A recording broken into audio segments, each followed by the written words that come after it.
Donc, je m'appelle Valérie Mounier. Je suis maître praticienne en PNL, formée à l'hypnose ericksonienne, à la thérapie familiale systémique et voilà, formatrice en PNL également. Donc, j'exerce en région parisienne, à Chatou, depuis 15 ans et je reçois des adultes, des adolescents, des enfants et aussi des familles. J'ai la chance de travailler avec beaucoup de médecins qui valident ce travail et qui l'encouragent. Et c'est grâce à eux que je suis là en partie aujourd'hui, parce qu'ils m'ont beaucoup aidé à avancer avec les enfants, en considérant que ce qui fonctionnait avec les adultes devait fonctionner avec les adolescents, donc forcément avec les enfants, et beaucoup aussi avec des enseignants. Donc, je forme également à la PNL. Il y a des personnes qui m'ont demandé sur Chatou et dans certains instituts également, notamment chez Chantal Servet à Lille et également chez Pascal Serrano depuis l'année dernière et chez Chantal depuis des années. Voilà. Donc, j'ai commencé la PNL avec des adultes puisque j'avais bien compris que c'était pour les adultes. Et puis, très, très rapidement, c'est-à-dire au bout de 2 mois, quelqu'un m'a demandé de prendre un enfant de 12 ans, son fils. Je me suis dit, bon, moi, on ne m'a pas expliqué pour les adolescents, 12 ans, ça n'est pas encore adolescent, il manque de confiance en lui, je vais tester des choses et puis on va voir ce que ça donne. Ça a bien fonctionné et très rapidement, cette même personne m'a dit, maintenant, moi, je suis enseignante et j'aimerais que vous preniez un enfant de ma classe. Alors, je me suis dit, bon, encore un de 12 ans, bon, on va voir. Et puis, je lui demande l'âge de cet enfant et elle me dit, il a 5 ans. Donc ça a commencé comme ça. En fait, ça m'est vraiment tombé dessus. Et je n'avais rien prévu. Et j'ai eu un petit moment d'hésitation et en même temps, je sentais que ça valait peut-être la peine de tester quelque chose, de voir que les choses n'arrivent pas par hasard. Et donc, je m'y suis mise. Alors ça, c'est ce que je vous raconterai aussi tout à l'heure, la première séance avec un enfant qui m'a permis de voir à quel point, avec la PNL, on peut vraiment aider les enfants à partir de 4-5 ans. Donc j'ai reçu ce premier enfant. Il s'est trouvé que par la suite, sa pédiatre a commencé à m'envoyer plein de petits. Et là, je me suis dit, je vais me former. Je vais me former à la PNL pour enfants, ça doit exister. C'était donc il y a 15 ans. J'ai cherché, je n'ai rien trouvé. J'ai cherché en France, j'ai cherché en Espagne, j'ai regardé en Allemagne, j'ai regardé en Angleterre, en Belgique, en Suisse. Il y avait des choses qui existaient, bien sûr, mais pas ce que je cherchais spécifiquement, qui étaient vraiment des techniques adaptées aux enfants, une transposition en quelque sorte de la PNL pour les enfants. Donc je me suis dit, je vais bricoler un petit peu, je vais voir, je vais tester des choses. Et puis ceux qui m'ont appris finalement ce métier, eh bien ce sont les enfants. Parce que je les ai observés, je les ai écoutés, et puis de temps en temps, je leur disais, tiens, tu pourrais me dessiner ça? Ils me disaient, non, je vais te le montrer avec des animaux. Ah, d'accord. Ils me montraient avec des animaux, ils faisaient des positions de perception tout seuls, ils prenaient du recul. Et puis, voilà, je les ai observés. Et puis, au bout de 2-3 ans, il y a un institut de Barcelone, donc en Catalogne, en Espagne, en Catalogne, qui m'a contacté en me disant, voilà, il paraît qu'en France, vous faites la PNL pour les enfants, nous, ça nous intéresse, on n'a pas ça. Donc j'y suis allée, j'ai expliqué un petit peu ce travail, j'ai montré des dessins d'enfants, j'ai expliqué, et ça leur a plu. Donc depuis 12 ans à peu près, je vais régulièrement à Barcelone et puis dans 2 autres instituts aussi de la région, là-bas, enseigner la PNL pour enfants, pour adolescents.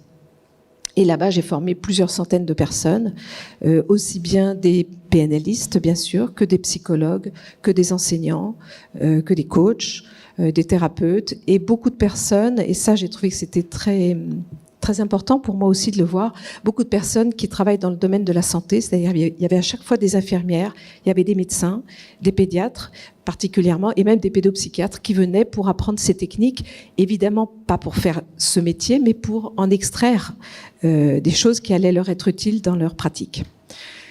Et puis en France, je m'y suis mise, mais il n'y a pas très longtemps. Grâce à Chantal d'ailleurs au départ, et puis maintenant je propose aussi des formations à différents endroits. Et voilà. Et puis quand j'étais à Barcelone, en fait très rapidement, les personnes m'ont demandé si je parlais dans mon livre de telle ou telle technique de PNL pour enfants. Et au début, je n'ai pas très bien compris parce que je n'avais pas fait de livre. Et ils m'ont dit, il faudrait que tu en fasses parce que tu nous expliques des choses, mais nous, si on peut les relire, c'est mieux. Alors j'ai dit, d'accord. j'avais déjà le contenu, hein, en fait, c'était pas très très compliqué. Donc j'ai fait un premier livre de PNL pour enfants qui a été immédiatement traduit en espagnol par 2 médecins, PNListes, les deux, et qui est sorti en Espagne d'abord. Donc mon éditeur est en Espagne parce que je suis fidèle et c'est lui qui a commencé. Donc on a fait pour les enfants en espagnol, je l'ai fait en français bien sûr après, j'ai fait une version plus étoffée en français.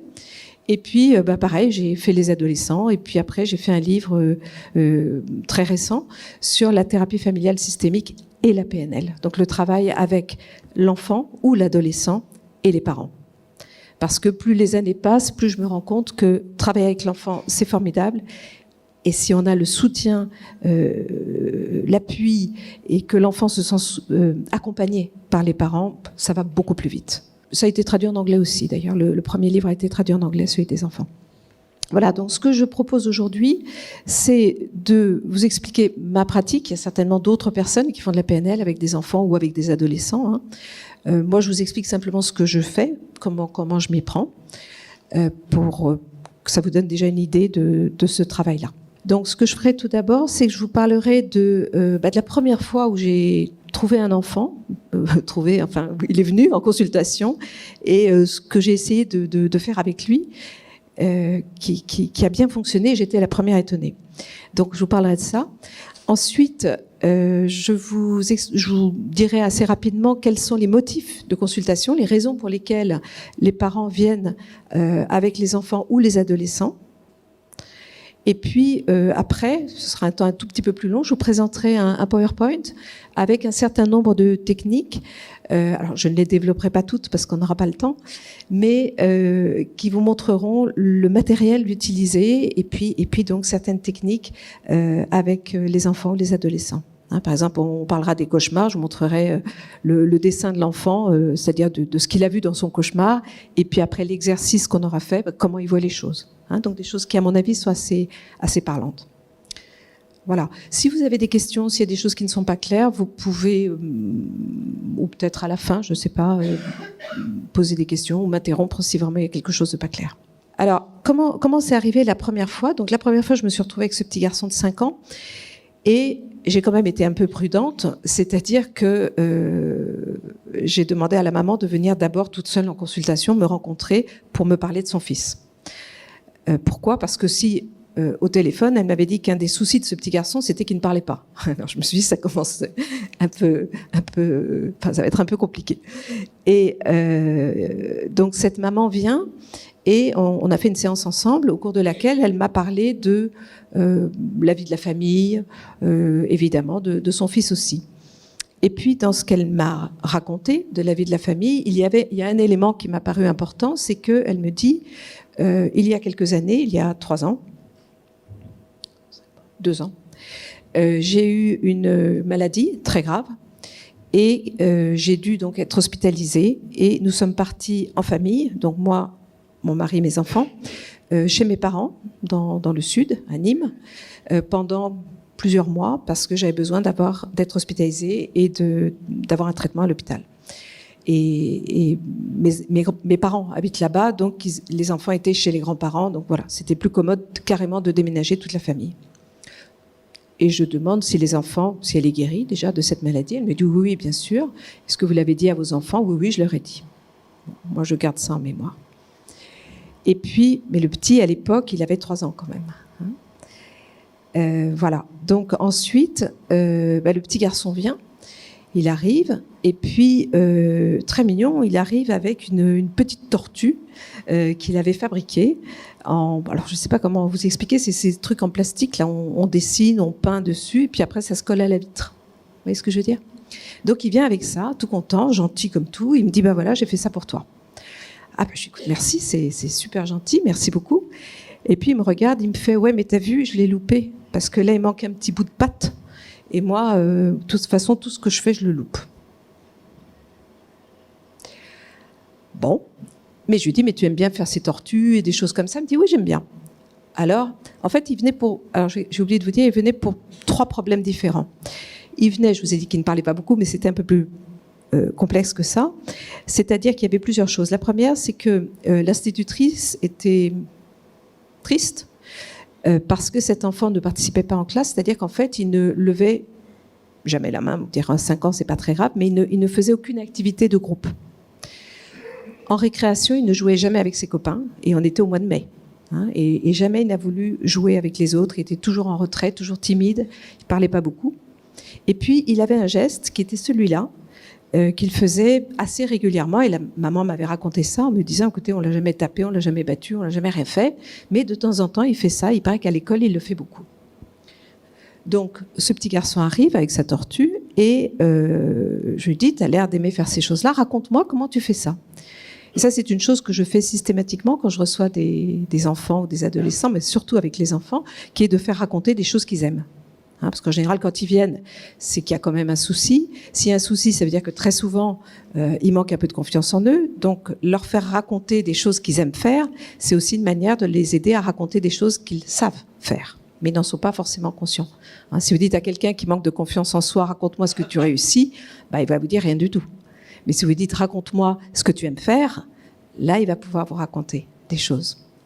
Donc, je lui dis simplement, écoute, raconte-moi comment tu fais avec tes petites tortues, tes animaux, etc. Donc, il me dit, écoute, voilà, moi, j'imagine ce que j'ai envie de mettre, de dessiner ou de colorier. Et puis, je vais dans ma chambre pour être tranquille, parce que dans ma chambre, je suis tranquille, il n'y a pas de bruit. Et puis, je suis bien, j'imagine les choses, et puis après, je fais. Et tout d'un coup, je pense aux submodalités de la PNL. C'est-à-dire, je me dis, tiens, il m'a donné un critère auditif, il n'y a pas de bruit. Je me dis, tiens, je vais lui demander quelque chose de visuel. Donc, je lui dis, quelle est la couleur des murs dans ta chambre? C'est quelle couleur? Elle me dit, c'est bleu. Elle me dit, c'est bleu comme la mer. Ah, je lui dis, tu aimes bien ta chambre? Il me fait, ah oui, j'aime bien le bleu. Très bien. Et puis, ensuite, je cherche quelque chose de kinesthésique, mais il n'y avait pas beaucoup de mouvement dans ce qu'il faisait. Donc, par contre, il me dit, moi, ce que j'aime bien, quand je suis dans ma chambre, c'est que, en fait, je fais les choses comme j'ai envie de les faire. Et puis, surtout, je me sens bien parce qu'il fait, je sais pas, je suis bien dans ma chambre. Il fait ni trop chaud, ni trop froid. Et je me dis, bon, j'ai déjà 3 submodalités. On verra si ça peut servir à quelque chose. C'est-à-dire j'avais quelque chose de visuel, d'auditif et de kinesthésique. Le bleu, l'auditif, c'est qu'il n'y avait pas de bruit, et puis le kinesthésique, c'était la température agréable. Je détaille un tout petit peu parce que j'ai compris qu'il y avait des personnes qui ne connaissaient peut-être pas toute la PNL. Donc je me dis, bon, voilà, une information. Après, je lui dis, écoute, raconte-moi un petit peu ta vie. Alors il commence, moi j'ai habité, je suis née en Amérique, enfin il commence à me raconter des histoires inventé. Et la maman m'avait dit, vous inquiétez pas, il invente plein de choses. Donc, j'étais prévenue, je savais qu'il n'avait pas du tout habité aux États-Unis. Et je commence à lui parler en anglais, what's your name, etc. On commence à rigoler un petit peu, il trouve ça drôle et tout. Et je lui dis, à part les États-Unis, t'as habité où? Alors, il me dit, j'habite à Chatou. Et puis, j'ai habité aussi à Nîmes. Vous vous souvenez, c'est l'endroit où les parents, toute la famille est allée quand la maman était malade. Et je dis, à Nîmes, il y a qui? Il y a mes grands-parents. Très bien. Et puis, je dis, pourquoi t'es allé à Nîmes comme ça longtemps? Il me dit, oui, il y a une fois, on est allé longtemps. J'ai dit, mais pourquoi vous êtes allé là-bas? Il me dit, je sais pas. Bon, j'aurais pas d'informations de ce côté-là. Et je dis, raconte-moi quand même comment c'était là-bas. Est-ce que tu allais à l'école? Et là, je le vois qui change vraiment d'expression. Et il me dit, oui, j'allais à l'école, mais j'aimais pas l'école. Ah, je dis, qu'est-ce qui se passait de particulier? Donc, il devait être en petite section à l'époque. Je dis, qu'est-ce qu'il y avait de particulier? Il me dit, les autres, ils étaient pas gentils avec moi. Ah. Et je dis, pas gentil? Il me dit, ouais, pas gentil. Et puis, je sens vraiment qu'il est pas bien. Donc, je fais ce qu'on fait en PNL. Je me dis, je vais le dissocier, je vais lui faire imaginer, je vais l'aider à projeter les choses un petit peu plus loin de lui, parce qu'apparemment, ça l'affecte. Alors, j'ai pas pu faire un ancrage classique traditionnel, mais je lui ai dit, écoute, là, comment tu te sens? Alors, elle me dit, non, sinon, je me sens bien, je suis content, c'est rigolo, ce que tu me demandes. Bon, donc, je fais une espèce d'ancrage de sécurité, je l'aide à se sentir à l'aise. Et puis, je lui dis, tu sais, tu m'as dit il y a 2 minutes qu'à l'école, c'était pas bien. Alors, tu vois, on va imaginer que l'école, ce qui se passait là-bas, c'est comme sur un écran. Et alors à l'époque, moi je débutais, ça faisait 2 mois que j'avais démarré, donc je recevais chez moi, et il y avait effectivement une télévision dans la pièce, donc c'est ce qui m'avait donné l'idée. Et je lui ai dit, écoute, on va mettre ça comme sur la télévision. Toi tu es là, nous on est tranquille, on est bien, et sur la télévision, tu vas mettre Paul à l'école, et tu vas me raconter ce qui se passe là-bas. Et il s'est pris au jeu, mais alors tout de suite. Ah, il me dit d'accord, c'est rigolo. Alors moi, je vois Paul là-bas, hein, et puis il se dissocie même par le langage immédiatement. Il me dit, je le vois là-bas, mais il me dit, tu vois, ils sont pas gentils, ils sont méchants, ils le bloquent. Je dis oui. Alors moi, j'essaie de voir, mais je vois pas grand-chose. Mais lui, il voyait très très bien. Hein. Il me dit, il le bloque là-bas. Je dis, est-ce que tu peux me raconter exactement ce que tu vois? Il me dit, bah voilà, on sort de la cantine, et chaque fois que je sortais de la cantine, il fallait passer un petit pont, et puis en fait, il y avait des enfants, les plus grands, qui nous empêchaient de passer. Et moi, ils me bloquaient. Bon. Et je repense aux modalités du début. Et je me dis, tiens, on va essayer de transformer sa perception de la situation. Voir ce qui se passe. Vraiment, j'expérimentais. Et je lui dis, écoute, on va imaginer une chose. Tu vois, il y a une petite manette là avec la télévision. On va imaginer que tu peux changer des choses. Toi, tu aimes bien les couleurs, tu aimes bien faire les tortues, tu aimes bien faire d'autres choses avec les couleurs. Le mur, là, pas le mur, le petit pont, là-bas, tu dis qu'il est gris. Qu'est-ce que ça donnerait si tu le mettais en bleu? Donc, je reprends ce qu'il aime dans sa chambre. Hein. En bleu. Est-ce que tu peux... Vas-y, mets-le en bleu pour voir ce que ça donne. Et le petit, il me regarde, il me fait « Ah ouais, c'est comme le bleu de ma chambre. Ah, ça, c'est... Ah oui, c'est mieux comme ça. Ah oui, il est moins triste, le pont. » D'accord. Après, je lui dis... C'était comment là-bas? En fait, je fais un transfert de modalité, hein, tout simple, mais testé comme ça avec un enfant. Je lui dis, bah écoute, là-bas, il fait quoi comme il y a du bruit, il n'y a pas de bruit, comment ça se passe? Hein, parce que dans sa chambre, ce qu'il aime, c'est le calme et la tranquillité. Il me dit, il y a un bruit terrible, tout le monde crie, c'est horrible, j'en peux plus. Alors j'ai dit, bah écoute, t'imagines toujours que tu as ta manette et hop, t'enlèves le bruit, tu mets comme tu veux, tu baisses le son. Vas-y, fais-le. Donc, il fait ça. Ah, il me dit, c'est mieux. D'accord. Et après, je lui dis, quelle température il fait? Imaginez Nîmes au mois de mai-juin. Il me dit, il fait très très chaud. Il me dit, il fait chaud, je me sens pas bien. Paul, là-bas, il est pas bien, il fait trop chaud. J'écoute, on va voir. Est-ce que tu pourrais mettre une température différente? Tu as pu changer la couleur, tu as pu changer le son. Tu peux changer la température, mettre une température normale, comme t'aimes.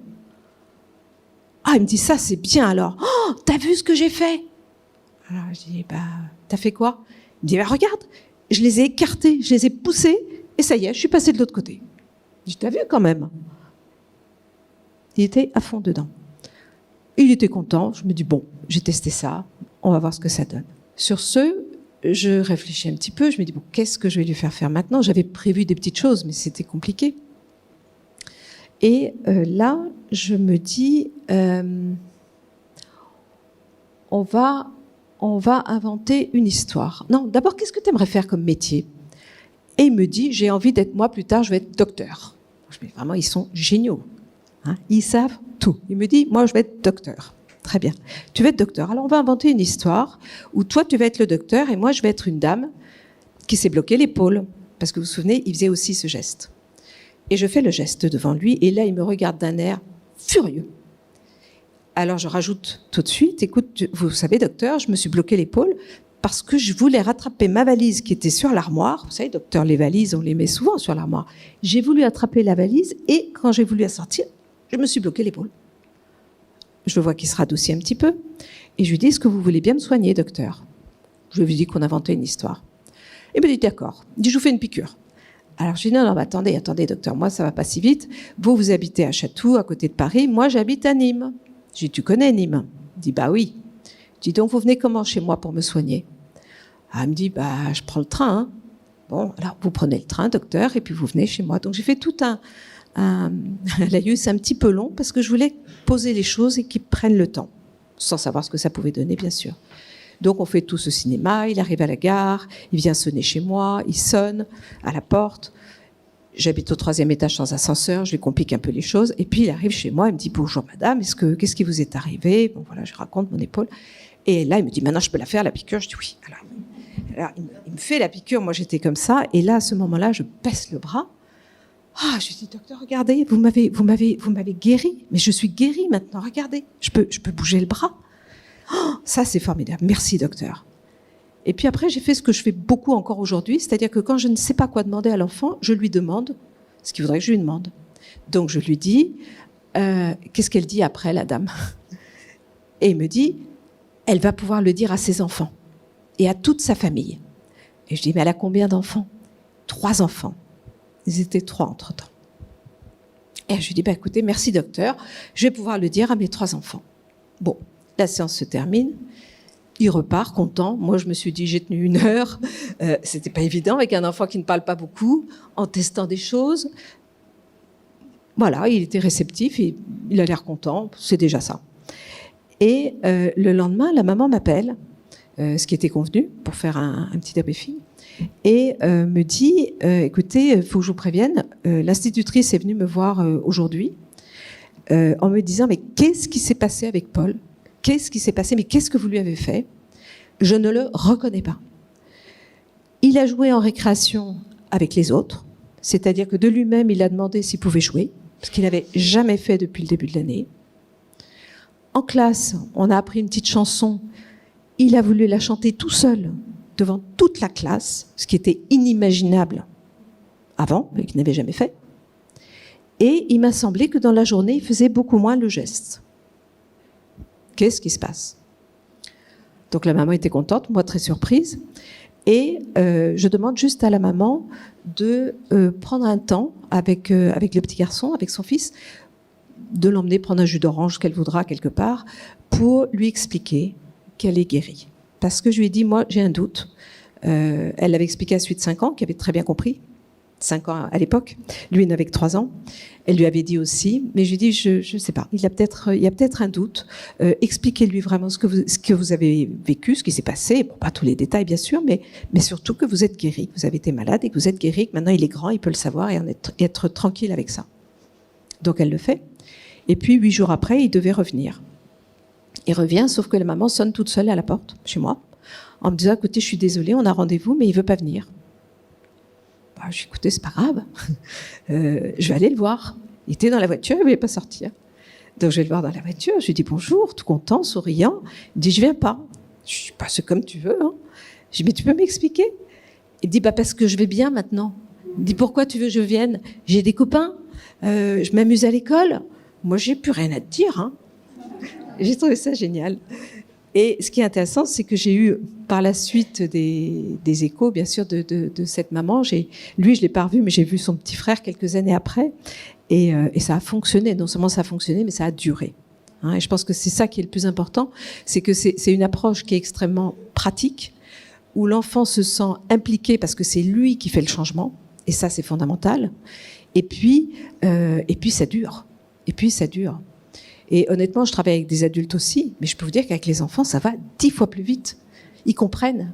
Et ce qui est extraordinaire, c'est qu'une fois qu'ils ont un peu plus confiance en eux, ou qu'ils ont réussi à trouver leur propre stratégie aussi, leur manière de fonctionner, ils construisent là-dessus. Donc vraiment, ça vaut la peine. C'était juste pour vous donner une idée de la première fois, parce que ça a été impressionnant pour moi. Après, je me suis dit, bon, ça va, j'en ai eu un, c'est bon, j'ai vu que ça marche. Repos, mais c'est juste que 2-3 mois après, au retour des vacances, à partir de septembre, j'ai eu plein de petits envoyés par cette pédiatre, et là je me suis dit, il va falloir que je m'y mette. Les motifs pour lesquels les personnes viennent en consultation, en rendez-vous, soit c'est simple, hein. En général c'est soit pour des questions, alors moi je dirais liées à la famille, mais surtout à la place dans la famille. Alors évidemment, les parents n'appellent pas en disant « mon enfant a un souci de place dans la famille ». Ça peut arriver. Hein. J'ai eu une fille qui était l'aînée de 4 et qui ne voulait plus être l'aînée. Elle avait clairement un problème de place. Mais mis à part ce cas-là, en général, les parents appellent parce qu'il y a des comportements dans la famille qui posent problème et qui sont liés en général à la place. Hein, au fait d'arriver à trouver sa place. Alors ça peut être évidemment parce qu'il y a des séparations dans la famille, mais ça peut être aussi des rivalités entre frères et sœurs. Ça peut être très souvent des enfants qui ont beaucoup d'autorité, qui font des colères et qui prennent la place de quelqu'un dans la famille. Hein, et ça, on le voit en systémie. C'est-à-dire, par exemple, j'avais un enfant qui venait, qui avait 6-7 ans, et qui passait son temps à expliquer à maman comment elle devait s'occuper du petit frère de 6 mois. Et là, tu lui changes la couche, et là, c'est l'heure de son repas, etc., etc. Et il se trouvait que dans cette famille, le papa était très souvent absent parce qu'il voyageait beaucoup, et que le petit garçon prenait inconsciemment, involontairement, un rôle un peu de père. trouver sa place dans la famille, c'est compliqué. Il m'est arrivé d'avoir des enfants, par exemple, qui ont, je pense à un petit garçon qui avait 9 ans, 9-10 ans, qui dormait toujours dans le lit de sa maman, il n'y avait pas de papa, et qui m'explique que le soir, vraiment, il en a assez parce qu'il se fâche après sa maman, parce qu'elle ne fait pas ce qu'il veut. Et je lui disais, mais qu'est-ce qu'elle veut, ta maman? Qu'est-ce qui se passe? Il me dit, tu comprends? Moi, je suis au lit, et puis je lui dis, allez, dépêche-toi, puis elle est là, elle se démaquille, elle prend son temps. Je dis, mais toi, t'es où? Il dit, je suis dans mon lit. Je dis, mais ton lit, il est où? C'est mon lit. Ah, et il y a qui d'autre dans ton lit? Il y a maman. Ah, sauf qu'elle traîne le soir. Et elle se couche tard, hein? Bon, voilà. Donc, question de place dans la famille. Et je me souviens, après avoir fait un travail avec ce petit garçon, c'était très émouvant parce qu'à la dernière séance, quand sa maman lui a dit qu'il pouvait bien sûr aller dormir dans sa chambre, mais il fallait que la maman accepte ça aussi. Hein. Il a dit, alors finalement, je suis un enfant comme les autres. Je trouve ça très, très poignant. Donc la place dans la famille, ça va être des choses comme ça. Ça va être une chef d'entreprise qui vient, qui dit voilà, moi je gère, je sais pas combien de centaines de personnes. Mais alors je rentre à la maison et puis mon fils de 5 ans, il me dit maman, c'est comme ci, c'est comme ça, je mange ce que je veux, je me couche quand je veux, etc. Je sais pas comment faire. Je n'ai pas d'autorité dans ce cas-là. Je ne sais pas comment m'y prendre. Et c'est là qu'on voit vraiment le côté systémique. C'est pour ça que j'ai voulu faire ce 3e livre, c'est-à-dire que quand on travaille avec l'enfant et qu'on reçoit le parent une partie de la séance, ça permet au parent de comprendre comment il va pouvoir, lui, aider l'enfant. Et ensuite, on fait le travail avec l'enfant, mais ça va beaucoup plus vite. C'est pareil, j'avais une maman qui était hippie, qui avait été une ancienne Miss France quand même. La première fois que je l'ai vue, j'ai trouvé étonnante. Je me suis dit, elle a un truc, je ne sais pas quoi, elle était grande, elle avait une allure spéciale. Et elle était d'une famille de hippies. Alors dans sa famille, on était tous hippies, il n'y avait pas d'autorité et ça fonctionnait très très bien pour elle, pour sa sœur et tout. Et là aussi, elle avait un petit garçon de 5 ans qui la menait à la baguette. Et elle me disait, je veux pas être autoritaire, mais il faut que j'arrive quand même à mieux vivre les choses et puis lui imposer des heures de coucher, enfin voilà. D'accord ? Donc c'est la place dans la famille d'une manière générale. Il y a par exemple deux sœurs jumelles qui étaient venues me voir à un moment donné parce que elles devaient se séparer. C'est-à-dire changer, pour elles se séparer, c'est-à-dire changer de lycée, aller dans 2 lycées différents. Et c'était la première fois qu'elles allaient être séparées physiquement comme ça dans la journée. C'était très dur pour elles. Donc elles sont venues à 2 pour se préparer à ce changement. Et le travail était très intéressant parce que ça a permis à chacune de voir à quel point elle connaissait bien l'autre, mais ne se connaissait pas très bien elle-même. Et c'était vrai pour les 2. Et à quel point elles étaient au fond différentes. Alors, il y a la situation dans la famille avec toutes sortes de colère ou de comportements comme cela, ou des situations où l'enfant ne prend pas sa juste place, donc il est en insécurité affective souvent. Hein. Et puis, il y a également toutes les situations liées à l'école, vous en doutez bien, donc tout ce qui est motivation, concentration, en sachant que j'ai constaté, je ne sais pas si vous serez d'accord, mais moi j'ai constaté que très souvent quand l'enfant est en primaire, il a plus des problèmes de concentration et dès le collège, c'est plus la motivation. Moi, quand j'ai des parents qui viennent avec un adolescent de 14 ans en me disant il a du mal à se concentrer, j'ai toujours l'idée que sûrement il ne doit pas être très motivé non plus. Hein, et c'est important de savoir sur quoi on travaille parce que ça n'est pas le même travail. Hein, et déjà poser les mots justes sur ce qui se passe. Donc il y a aussi toutes les moqueries dans les écoles, le harcèlement, toutes ces choses-là. Moi j'avais un petit garçon qui était roux et qui venait parce qu'il en avait marre parce que ça faisait des années qu'on se moquait de lui. Et en faisant les positions de perception, l'idée qu'il a eue, c'était d'aller voir quel était le pourcentage de roux en France. Et il est allé voir ça. Alors moi j'ai regardé en même temps, donc je crois que c'est 5%.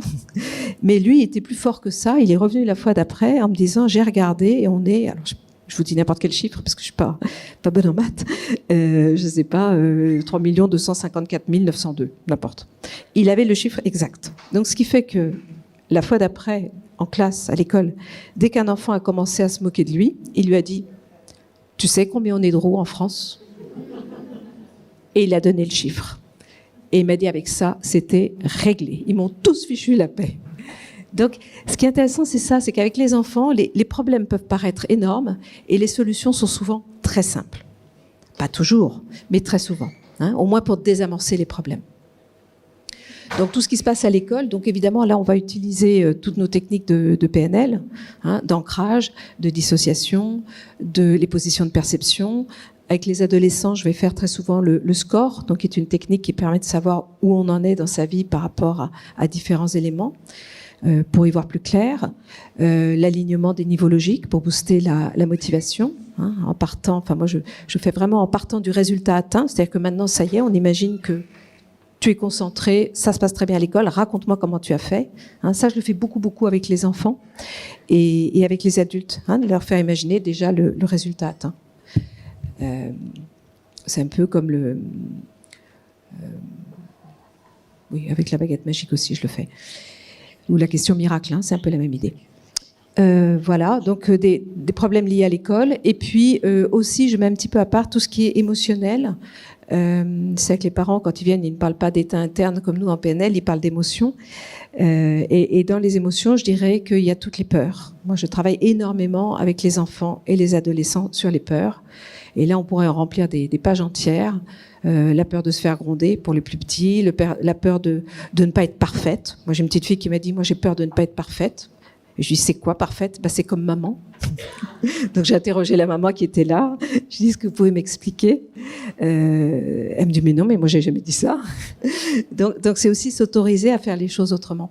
Donc les peurs, ça peut être la peur des météorites, de la fin du monde, tout ce qu'on peut imaginer. Les peurs qui sont liées à la peur de l'abandon, bien sûr, et aussi à tout ce qui est jeux vidéo et télévision. Moi, j'ai un petit qui était venu parce qu'il faisait des cauchemars horribles. Il avait fait le tour des psychologues et psychiatres. Il a même vu un psychiatre pour régler cette espèce de ce cauchemar qu'il faisait depuis qu'il avait vu une scène de meurtre à la télévision, soi-disant par hasard. Il passait juste par là. Et en une séance de PNL, avec le switch, c'était réglé. Donc, il y a beaucoup de peur. Et puis, moi, je vois beaucoup d'enfants de 6-7 ans qui vous disent, qui jouent à des jeux qui ne sont absolument pas de leur âge. Quand les personnes veulent se former à la PNL pour enfants, je leur dis, ou pour ados, mais surtout pour les enfants, regardez les jeux vidéo, regardez les âges, demandez-leur à quoi ils jouent et vous aurez déjà beaucoup d'informations. Donc beaucoup d'enfants qui ont 6-7 ans et qui jouent à des jeux interdits aux moins de 18, soit parce que papa il y joue, il me laisse jouer, soit parce que mon grand frère il y joue et je regarde, etc. Et qui après ont vraiment des angoisses. Je ne veux pas accabler les jeux vidéo, mais il y a des âges. Je pense que c'est fait pour quelque chose. Voilà, donc toutes les peurs. La PNL pour enfants marche très très bien pour l'énurésie, par exemple. Ça, c'est fabuleux. Pour l'énurésie, ça marche très très bien parce que j'ai constaté qu'en général, ça tourne autour du contrôle. Les enfants qui font pipi au lit la nuit sont très très souvent des enfants qui, dans la journée, veulent tellement bien faire, ou se contrôlent, ou sont stressés. En tout cas, je dis toujours aux parents, écoutez, est-ce que votre enfant a tendance à vouloir très bien faire, ou des enfants qui veulent plaire aux autres, ou faire ce qu'ils pensent que les autres attendent d'eux, et qui se mettent la pression. Donc, ils se mettent la pression dans la journée, puis le soir, ils relâchent tout. Et c'est pour ça que c'est intéressant, quand on doit travailler sur l'énurésie, de s'interroger beaucoup sur ce qui se passe dans la journée, beaucoup plus que de se focaliser sur ce qui se passe la nuit. Même s'il y a des choses à mettre en place, et l'hypnose fonctionne aussi très bien, mais travailler sur la journée, c'est très important. Et sur la relation. Moi, j'ai eu un garçon de 15 ans qui venait parce que ça lui arrivait aussi. Alors, quand les parents étaient séparés, quand il était chez sa mère, rien du tout. Quand il était chez son père, il mouillait le lit la nuit 2 fois sur 3. Il avait 15 ans quand même, ça faisait des années que ça durait. Et en fait, ce qu'on a travaillé, c'est sa relation avec son père. Et en améliorant la relation avec son père, il a arrêté. Et c'est ça que je trouve passionnant dans ce travail, c'est qu'on ne sait jamais où on va. Enfin, moi, je ne sais jamais où je vais, je ne sais jamais où on va aller. On laisse venir. Et puis les personnes, au fur et à mesure, surtout les enfants, ils vous disent les choses. Parce que je pense qu'ils ont une espèce de sens très développé de ce qui va leur faire du bien. Et ils vont très vite aussi, grâce à ça. Moi, j'ai une petite qui était venue un jour parce que la maman trouvait qu'elle était très stressée. Et puis, j'ai travaillé avec elle sur son stress. Elle n'était pas spécialement stressée. Elle voulait avoir des bonnes notes, mais bon, c'était pas dramatique.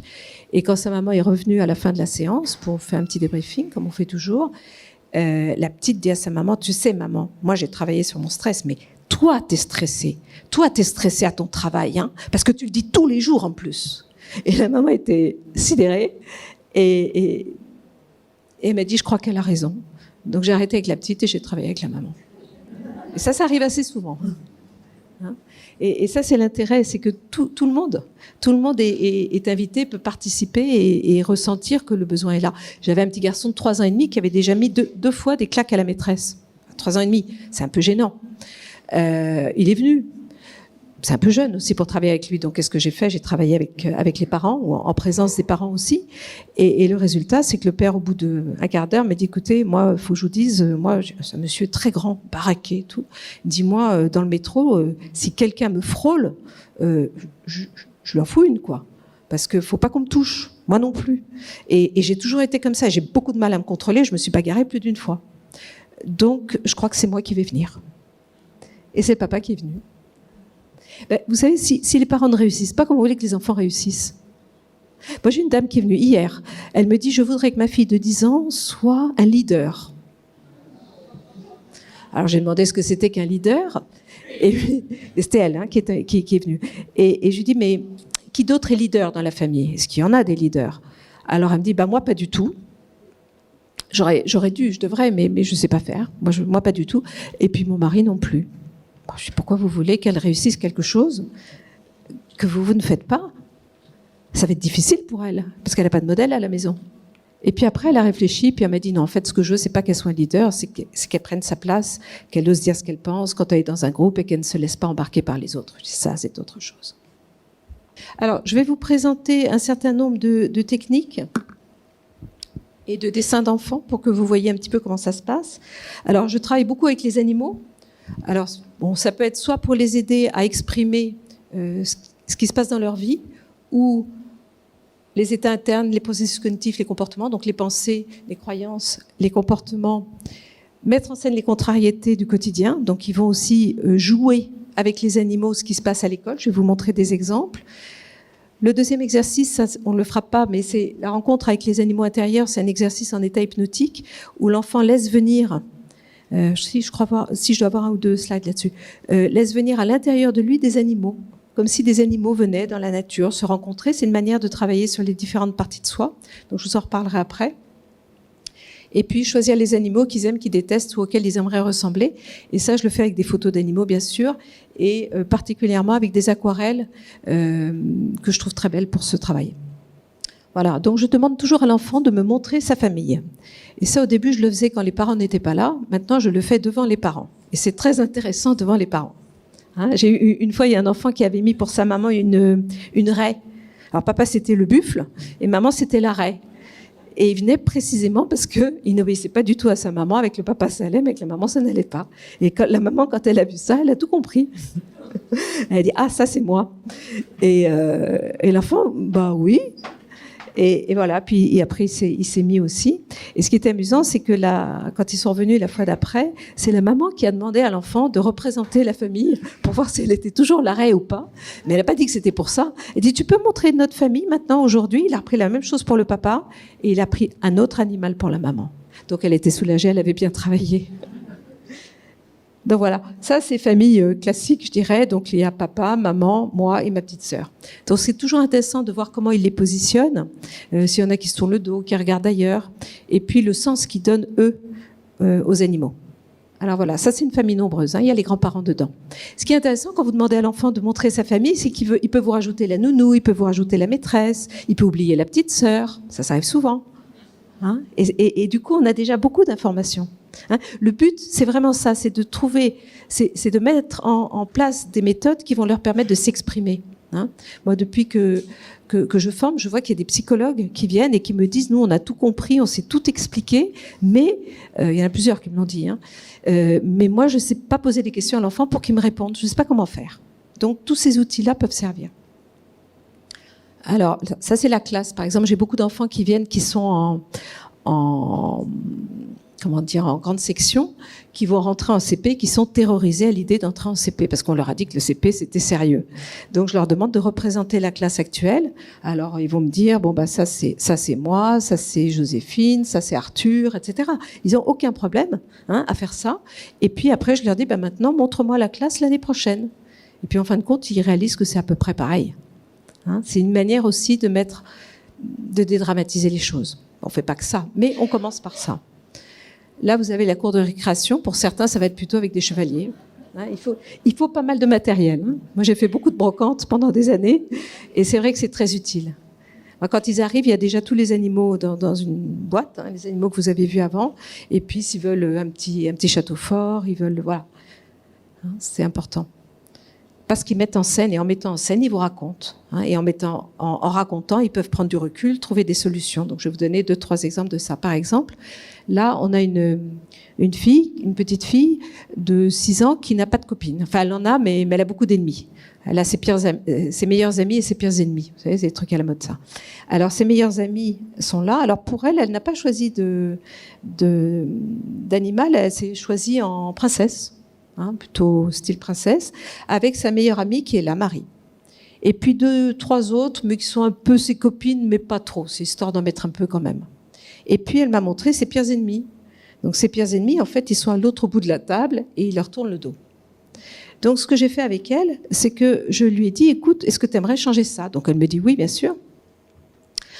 Alors, je lui dis, écoute, on va faire très simplement, est-ce que tu as des idées pour changer ça? Elle me fait, bah non, maman m'a dit des choses, mais moi, je trouve pas. Je lui dis, écoute, on va faire très simplement. Moi, j'ai une baguette magique. Alors, on va demander à la baguette magique de t'aider. Hein, on va voir comment elle peut t'aider. Donc, ce qu'on va faire, c'est que tu vas juste écouter la baguette magique, parce qu'elle fait une petite chanson, elle fait un petit son, et tu vas écouter surtout la réponse dans ta tête, hein, de ce que tu pourrais faire pour avoir plus d'amis. T'es prête? Oui. Donc je fais comme ça. Je mets là parce que... Vous entendez? Non? Je fais ça. Et la petite me regarde, elle fait ça y est, j'ai une idée. Je dis c'est quoi? Elle me dit je vais inviter pas seulement ma meilleure amie Marie, parce que ça c'est facile, je l'invite tout le temps, mais je vais inviter une des autres, là le kangourou en fait, à la maison pour jouer, parce que elle, en fait, elle est un peu copine avec 2 autres de mes ennemis. Donc peut-être qu'elle pourra m'aider pour arranger les choses. Super. Je dis maintenant, on va voir, tu vas trouver une deuxième réponse. Concentré, et je fais ça. Pas fait exprès. Qu'est-ce qu'elle t'a dit? Elle m'a dit qu'il fallait arrêter de taper. Ils ne vous le disent pas sinon. Hein. Ah, je dis, qu'est-ce que tu en penses? Je pense qu'elle a raison, la baguette magique. D'accord. Et on va voir une 3e solution. On va voir ce qu'elle te propose encore. Donc, je refais. Et là, elle me regarde et elle me dit, je sais, mais je te le dis pas.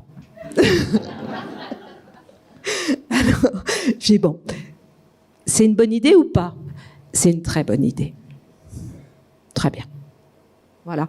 Et c'est tout bête, hein, mais ça marche. Et j'ai aussi un petit lion, mais je n'ai pas apporté, qui fait pareil. Alors le petit lion, il fait comme ça. Ils le mettent dans l'oreille et ils écoutent le son et ils ont la réponse. Et je vous assure que c'est impressionnant.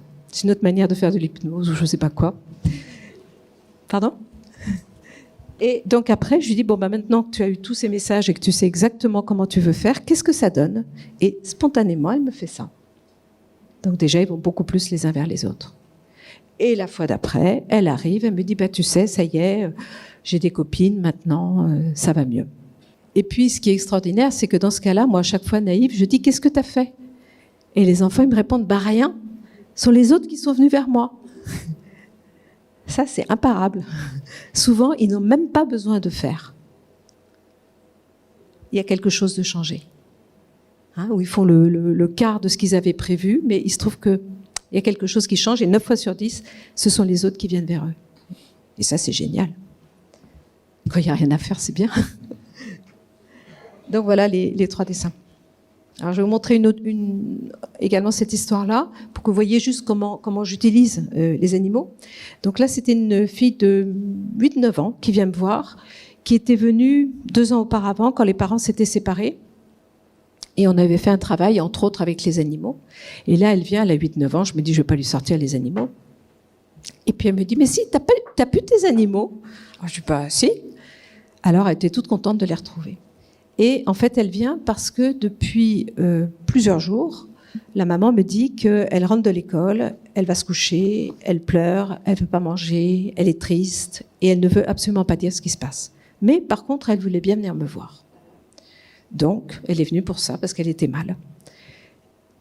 Moi, je ne savais pas trop quoi lui demander, donc elle voulait les animaux, on sort les animaux. Et là, je lui dis, raconte-moi un petit peu ce que font ces animaux.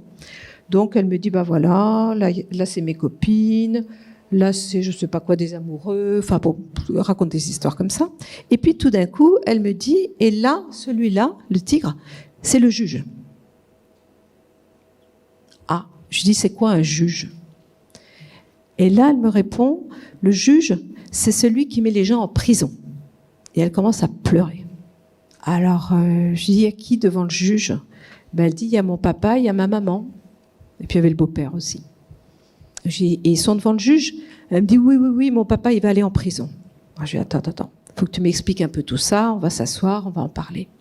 Et en fait, ce qui se passait tout simplement, c'est que le dimanche soir, le papa avait ramené la petite plus tard que prévu, à 20h au lieu de 18h, et la maman, donc chez la maman, et la maman avait dit au papa, écoute, ça suffit, ça n'est pas la première fois, moi, la prochaine fois, je le dis au juge.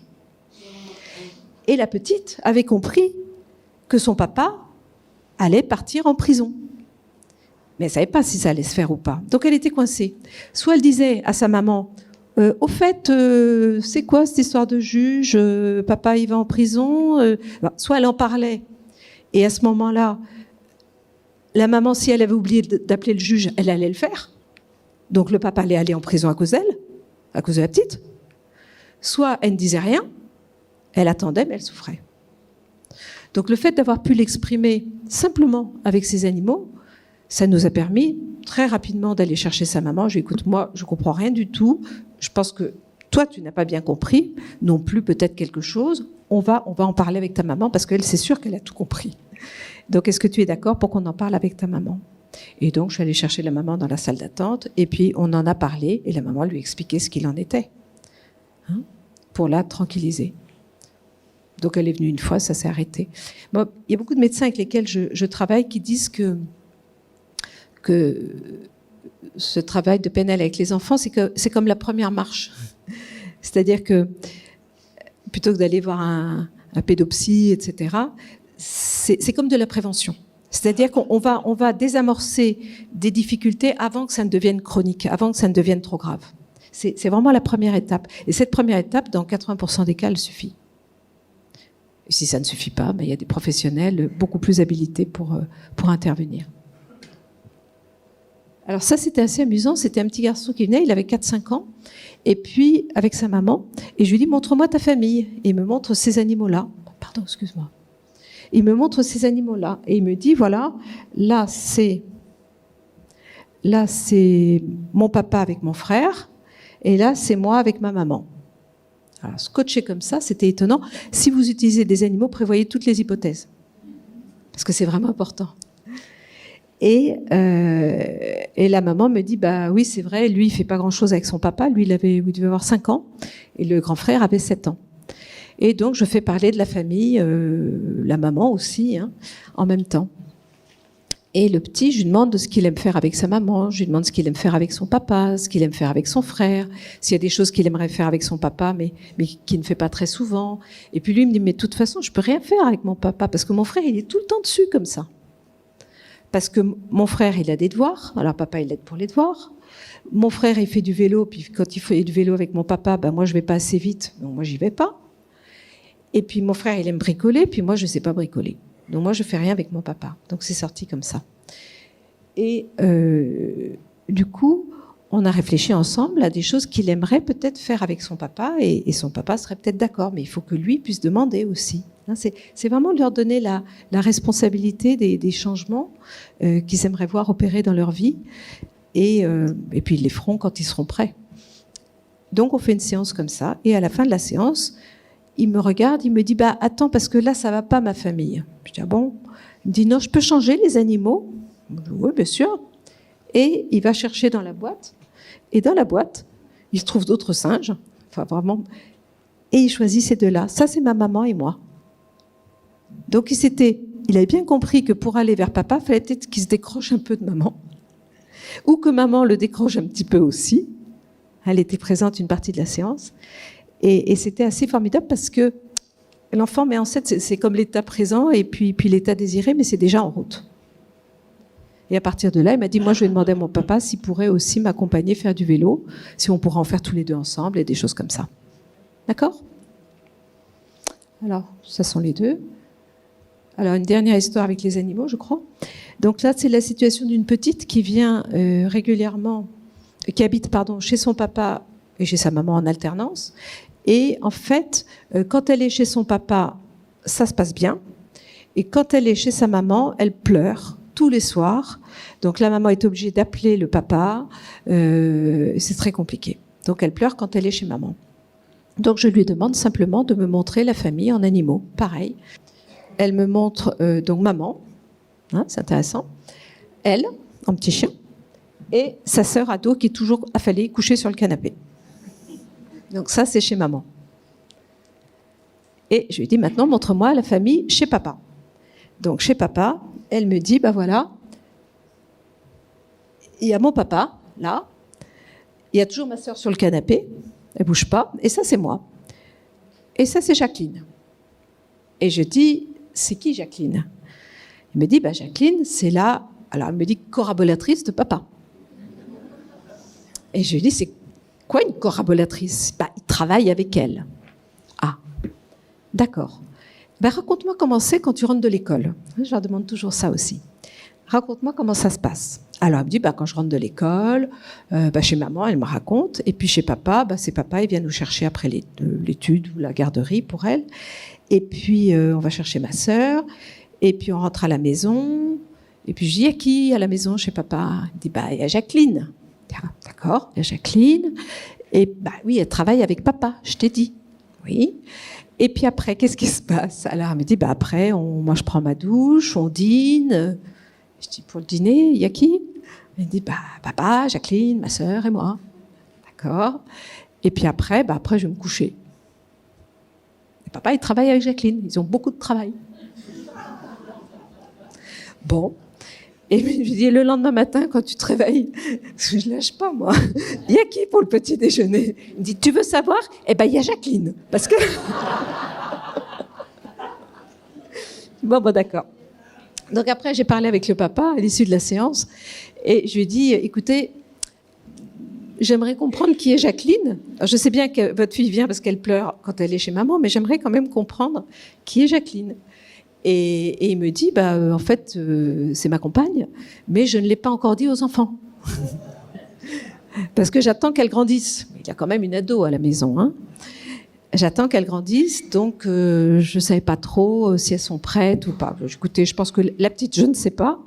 La grande, je ne sais pas. La petite, je pense qu'elle est prête parce qu'il faut quand même qu'elle comprenne un petit peu la situation.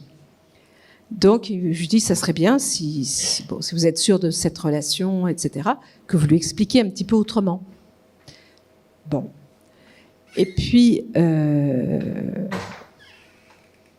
papa l'explique à la petite.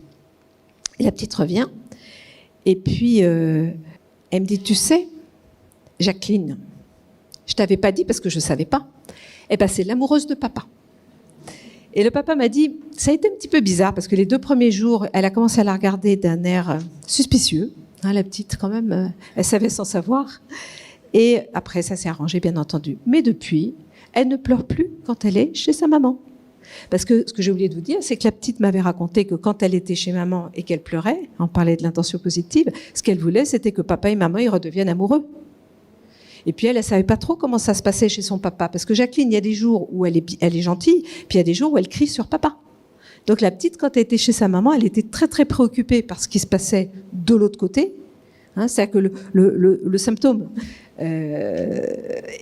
en quelque sorte, était chez la maman, mais le problème, c'était plus lié au papa. Donc la solution, elle était du côté du papa pour régler le problème chez maman. Bref, tout ça, ça fonctionne comme ça. Et ensuite, la petite vient donc avec le papa, et puis bon, elle me dit ça, tu sais, c'est son amoureuse. Elle me dit, mais moi je suis contente parce que cet après-midi, à l'école, on va faire une chorale. Ah je lui montre moi la chorale. Donc elle me montre la maîtresse, dirige la chorale, Et puis, c'est intéressant parce qu'elle qui était un petit chien blanc avant, vous vous souvenez, elle change et elle se met avec ses 2 meilleures copines devant. Elle me dit, je suis plus le petit chien blanc. Et elle a transformé sa sœur, qui était le cheval couché, elle l'a mise debout aussi. Voilà. Et elle me dit, il y aura maman, il y aura papa, elle le met quand même à côté de maman. Et peut-être que Jacqueline viendra, donc je la rajoute quand même, mais c'est pas sûr. Et ensuite, je lui ai demandé de me dessiner, parce que j'utilise beaucoup les dessins aussi, de dessiner la maison de papa et la maison de maman, pour savoir un petit peu comment c'est. Et ce que je voulais voir, c'était si elle faisait bien la part des choses, si elle acceptait la séparation. Parce que c'est ça le problème, en fait. Et donc, elle a dessiné chez papa là-haut, elle a dessiné que des lits partout, des petites fleurs et toutes sortes de choses. Et puis, la maison chez maman avec les 3 chambres, pour elle, sa sœur et maman. Et puis, il y a la rue qui passe devant, etc. Et à la fin de la séance, je lui dis, écoute, moi, je trouve que c'est très joli comme ça. La maison de papa, la maison de maman. Mais c'est pas la même maison. Elle me dit, bah non, tu vois bien. Donc, c'est pas la même maison. Est-ce que tu pourrais faire un trait entre les deux? Ah oui. Et elle a pris du rose ou je ne sais quoi. Elle m'a dit, oui, je peux les séparer. D'accord? Voilà. Après, vous pouvez utiliser tout le matériel que vous voulez. Moi, j'ai toutes sortes de personnages comme ça qui viennent aider. Il y a la baguette magique, bien sûr. Et puis, il y a tous les personnages qui peuvent avoir des idées. C'est comme les positions de perception, tout simplement. Donc, c'est-à-dire que toi, tu ne sais pas comment faire pour avoir des copines. Qui est-ce qui pourrait t'aider? Ah ben Merlin, d'accord, qu'est-ce qu'il te dit? Merlin, il me dit ceci, cela, pour trouver des solutions. Alors, un autre travail très, très important, c'est l'externalisation. Pourquoi? Parce que, comme je vous disais tout à l'heure, on travaille énormément sur les peurs. Et une peur, à part la mettre en dehors, une fois qu'on l'a bien ressentie, on peut la mettre dehors, c'est important de savoir le faire. Et cela, je le fais de 2 manières. Une manière qui consiste à utiliser les submodalités, on y reviendra quand je donnerai les exemples, pour que ce soit clair pour tout le monde. Et puis une autre manière qui consiste à parler au problème. Donc, l'enfant va nommer sa peur. Nommer, c'est-à-dire qu'il va lui donner un nom. Il va l'appeler Scrougnougnou, il va l'appeler comme il veut. Parce que l'idée, c'est de la mettre à l'extérieur et de pouvoir en parler comme quelque chose d'extérieur. Si on s'identifie à sa peur, si on pense qu'on est sa peur, c'est difficile de la sortir. Donc c'est important de pouvoir lui donner un nom, de parler d'elle en disant « elle veut ça » ou « il veut ça », de la mettre à distance.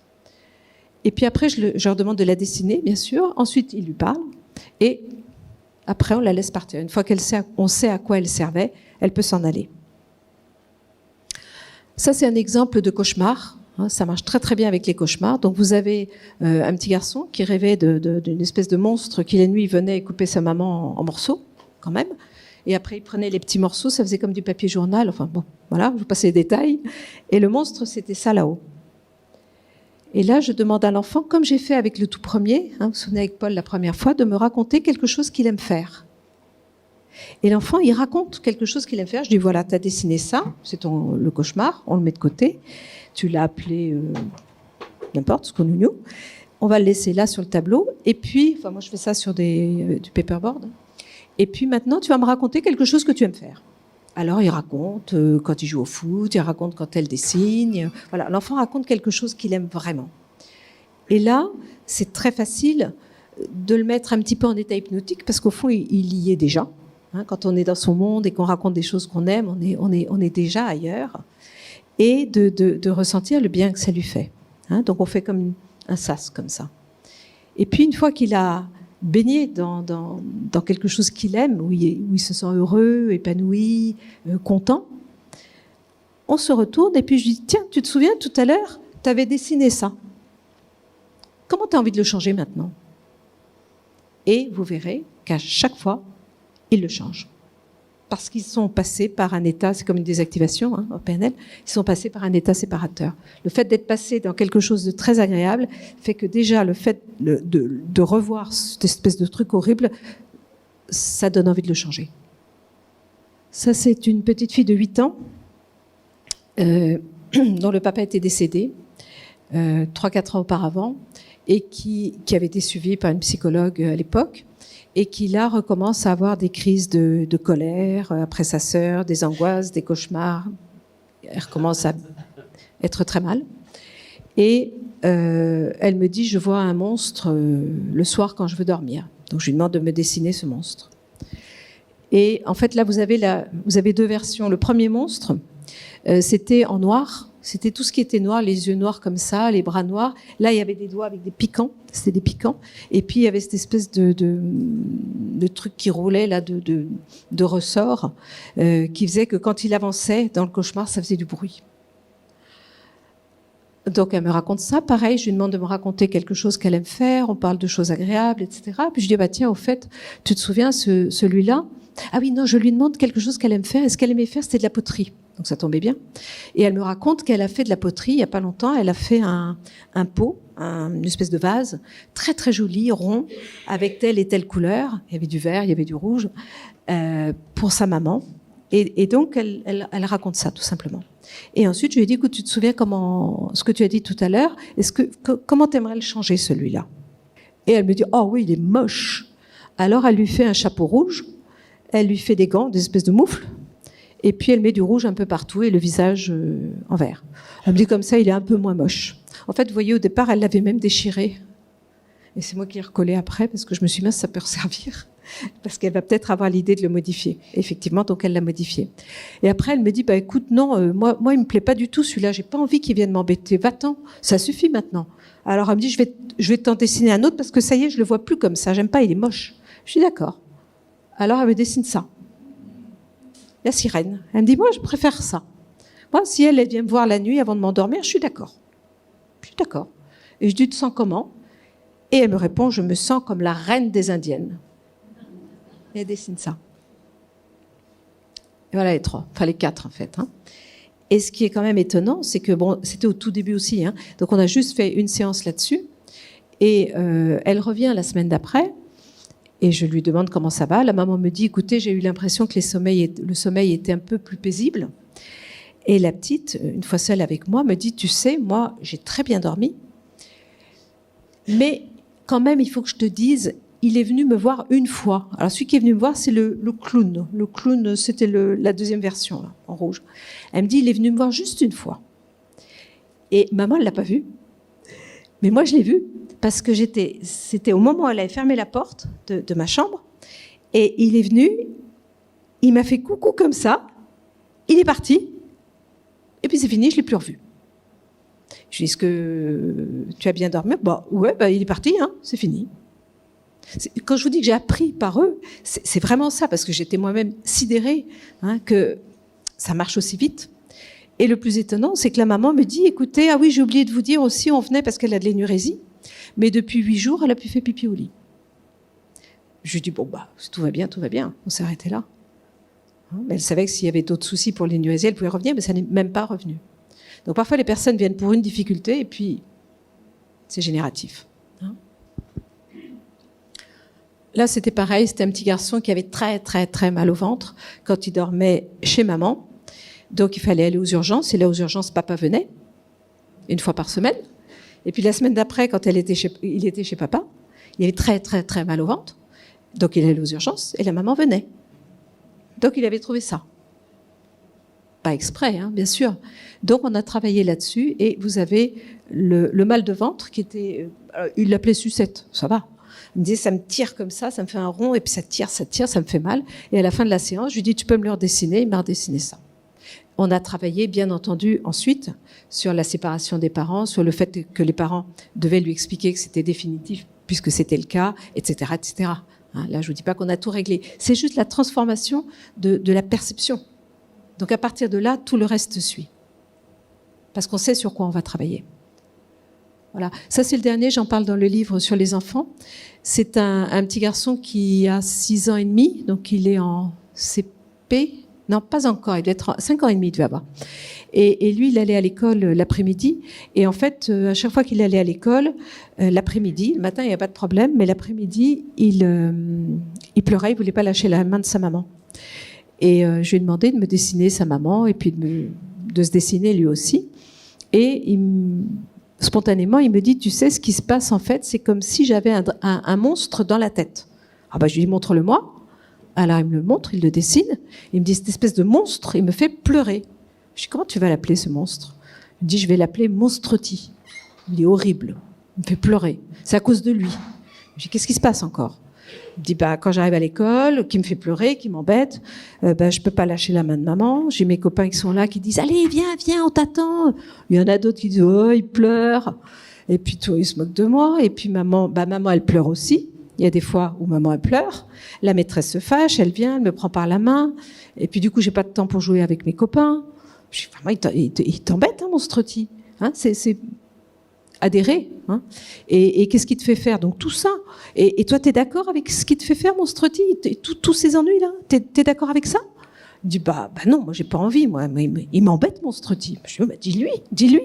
Donc, heureusement, la salle d'attente n'est pas tout près, parce que sinon, les parents entendraient parfois les enfants hurler. Ouais, Monstreti, ça suffit, va-t'en, laisse-moi tranquille, je veux pas de toi. Et puis, si je leur demande toujours l'âge, hein, c'est comme pour le âge du héros, on va en parler après, Monstreti, il a quel âge, à ton avis? Alors, ils savent pas. J'ai dit, mais il vient depuis combien de temps? Il me dit, depuis la rentrée. La rentrée, ça faisait quand même 5-6 mois. Hein. J'ai dit, donc lui, il a 6 mois. J'ai dit, toi, t'as quel âge? 5 ans et demi. Je dis, c'est qui le plus grand? Il me dit, c'est moi. Je dis, donc toi, t'as 5 ans et demi, lui, il a 6 mois. T'as déjà vu 6 mois? Oui, mon petit frère, il a 6 mois. Oui, parce qu'il faut vous dire qu'évidemment, la maman rentrait après l'avoir déposé à l'école, mais elle gardait le bébé, évidemment, à la maison. 6 mois, c'est tout petit. Il me fait, bon, ok, très bien. Donc, c'est toi le plus grand. Et puis, il me dit, écoute, tu sais, moi, il m'embête. Hein, il est peut-être petit, mais il m'embête. Alors, moi, je vais lui faire une blague à Monstreti. Je dis, ah bon? Il me dit, ouais, regarde, je vais faire ça. C'est-à-dire, moi, je me dessine, là, je le dessine, pardon, et moi, je me mets dans sa tête. Il s'est mis dans ma tête, je me mets dans sa tête. Et ben voilà. Et puis, t'as vu maintenant, regarde, toutes les larmes, encore plus que pour moi. Et ben voilà, Monstreti, c'est comme ça. T'es tout content.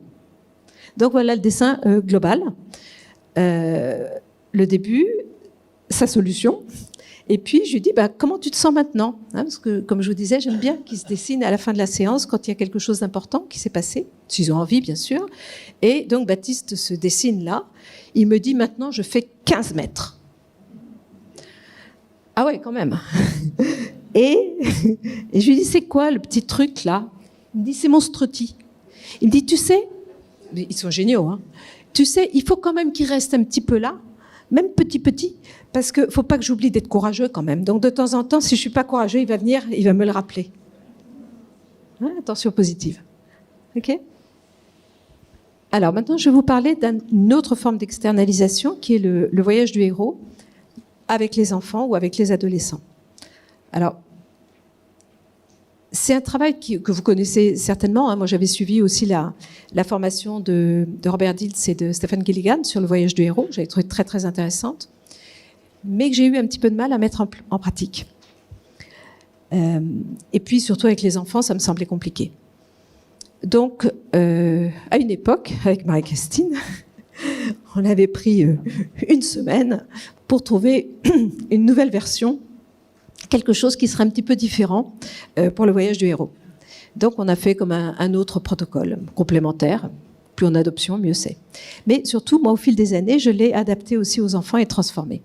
L'idée du voyage du héros, c'est un exercice qui est absolument passionnant, qui permet de travailler, je dirais, pratiquement sur tout. C'est-à-dire qu'à partir du moment où la personne, ou l'enfant, ou l'adolescent a une difficulté, la difficulté, on va l'appeler un dragon.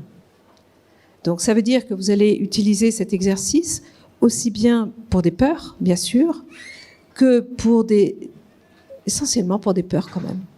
Beaucoup pour des peurs et puis beaucoup pour des... Parce que tout est relié à des peurs finalement. Par exemple pour des colères, des enfants qui font beaucoup de colère, en fait le voyage du héros, c'est la colère. Les enfants qui sont timides, le dragon, pardon, pas le voyage du héros, le dragon, c'est la colère. Le dragon, c'est la timidité. Le dragon, c'est tout ce qui nous empêche de réussir ce qu'on voudrait. Si les personnes viennent, si les enfants viennent, c'est qu'il y a une difficulté. La difficulté, c'est le dragon. D'accord? Alors, si l'enfant vient vous voir en disant « Ouais, mon dragon, c'est ma sœur parce qu'elle est méchante avec moi et elle me tape tout le temps. Le dragon, c'est ma sœur. » Ça marche pas. Hein? Et à ce moment-là, c'est « D'accord, ta sœur te tape tout le temps. Et toi, qu'est-ce que tu fais ?» Eh bien, moi, je m'énerve. Ah, et qu'est-ce que tu en penses de ça? C'est de sa faute à elle. D'accord. Et toi, tu fais quoi déjà? Moi, je m'énerve. Et quand tu t'énerves, il se passe quoi? Je la tape aussi. Et puis, je suis très en colère. Et puis je suis jaloux, etc., etc. Donc c'est travailler sur ce qui dépend toujours de la personne. Et une fois que l'enfant a identifié ça, on a le dragon. Après, l'idée, c'est que quand il y a une difficulté, vous verrez, par exemple avec les adultes, si je fais un parallèle, parce que je l'utilise aussi presque quotidiennement avec les adultes ou avec les enfants, peu importe.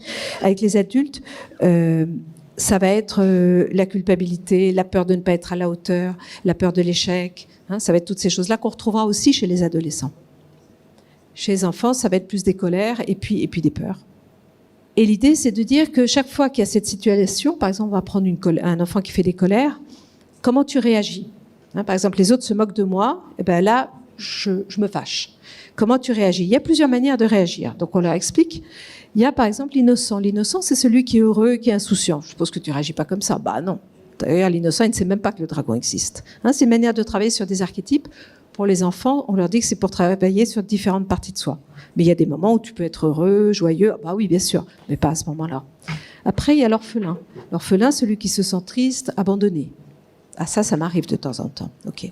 Après, on va en parler. D'abord, on leur présente les personnages. D'accord ? L'orphelin, le justicier ou le super-héros. Alors après, j'ai un petit peu adapté la terminologie, je dirais, aux enfants. Vous avez le martyr pour les adultes. Pour un enfant, vous dites « montre-moi le martyr » parce qu'après, je leur demande des photos, ils ne vont pas savoir. Puis c'est pas leur monde.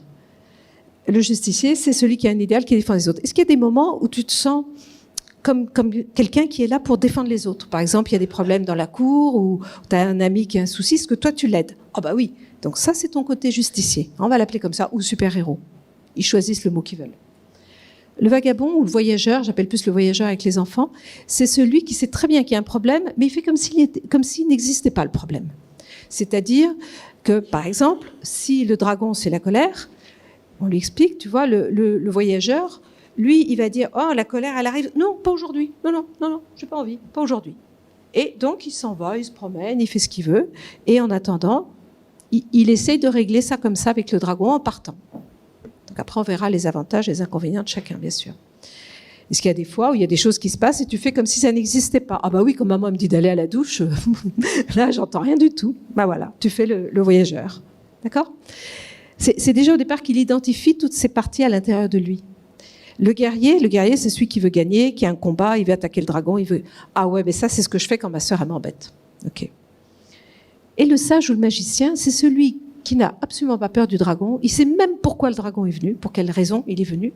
Et il transforme le dragon. Et ça, je leur dis, tu sais, c'est comme toi.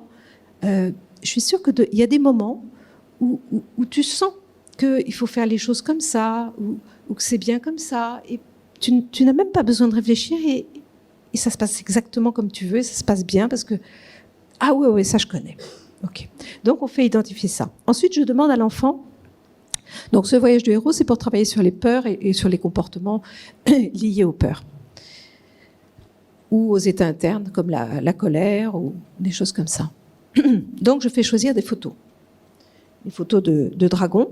Donc, l'enfant choisit une photo qui représente son dragon, c'est-à-dire celui qu'il aimerait le moins rencontrer, bien entendu. Celui qu'il déteste le plus horrible.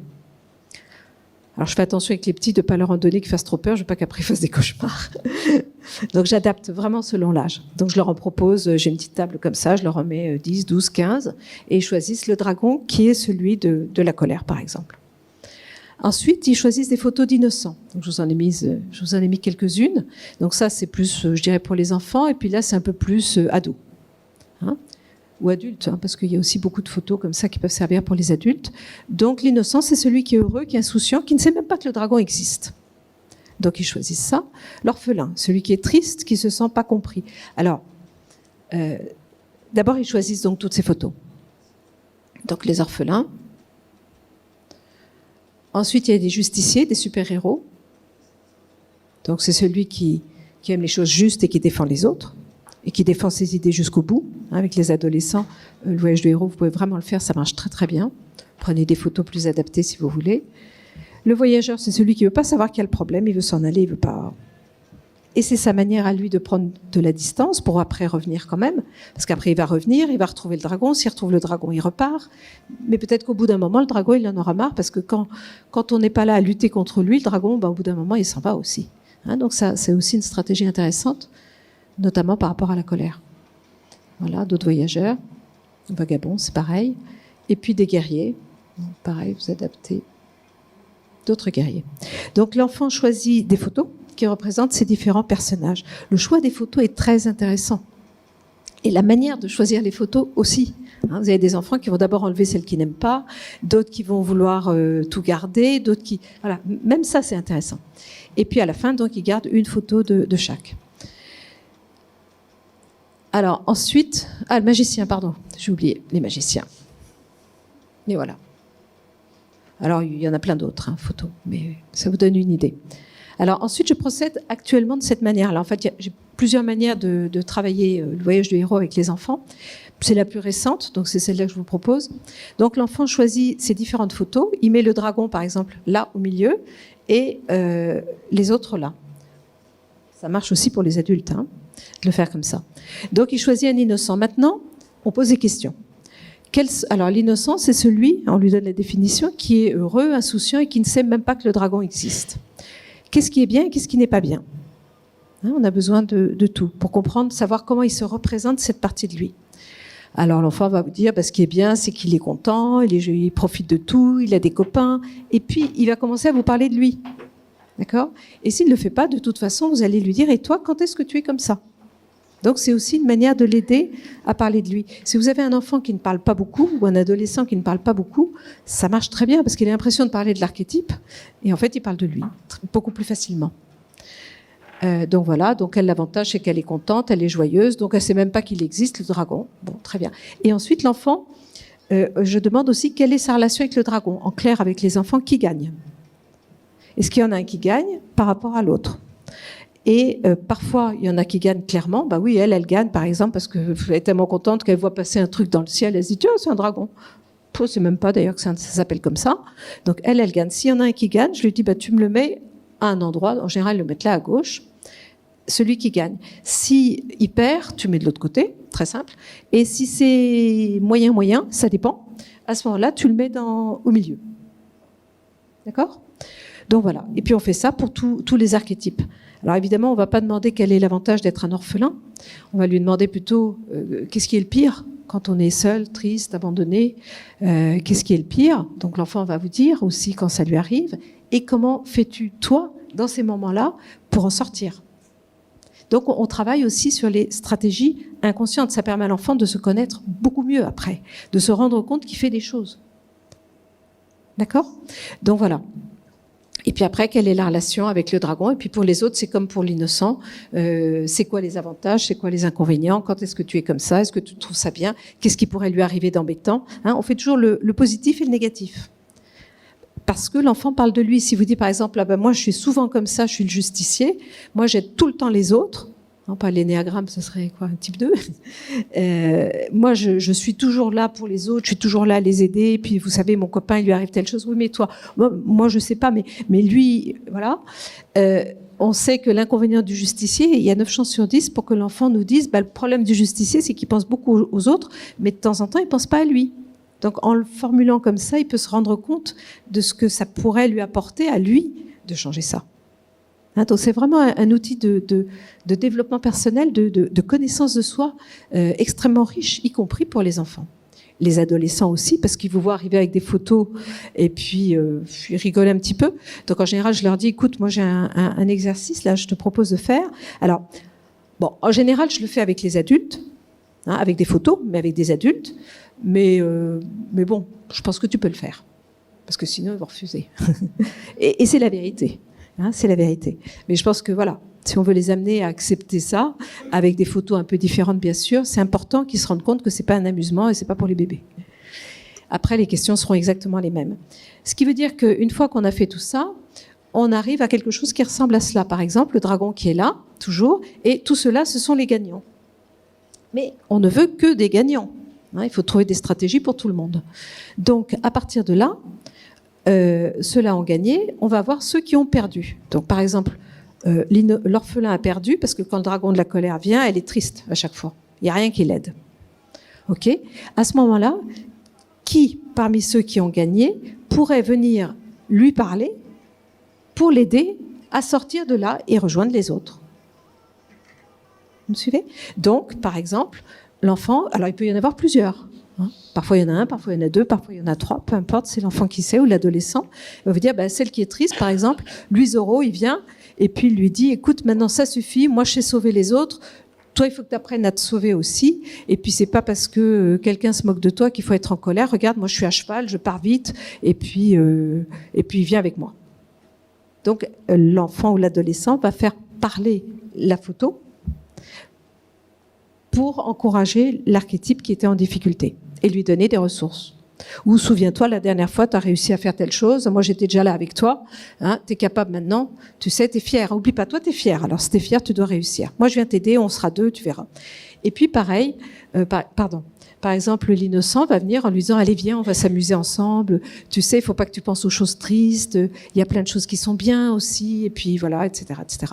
Et ta sœur, oui, d'accord, tu te fâches avec elle, mais souviens-toi, l'autre jour, elle t'a fait un cadeau, et elle n'était pas obligée, et elle est super gentille. Voilà. Donc l'enfant, il arrange son monde, lui-même. Et ensuite, il peut effectivement déplacer la photo, c'est l'objectif. Et par exemple, le guerrier, le guerrier, quand je suis en colère, je suis le guerrier. Qui va venir lui parler? Le sage. Tu sais, dans la vie, il y a des choses qui passent. Alors, il y a des fois où on est énervé, puis il y a des fois où ça va bien. Puis moi, je vais t'expliquer, si tu es calme, ça sera mieux. Comme ça, tu pourras dire ce que tu penses, etc., etc. Donc l'enfant trouve, là aussi, ou l'adolescent, les ressources dont il a besoin pour sortir de ses états quand il s'enferme dedans.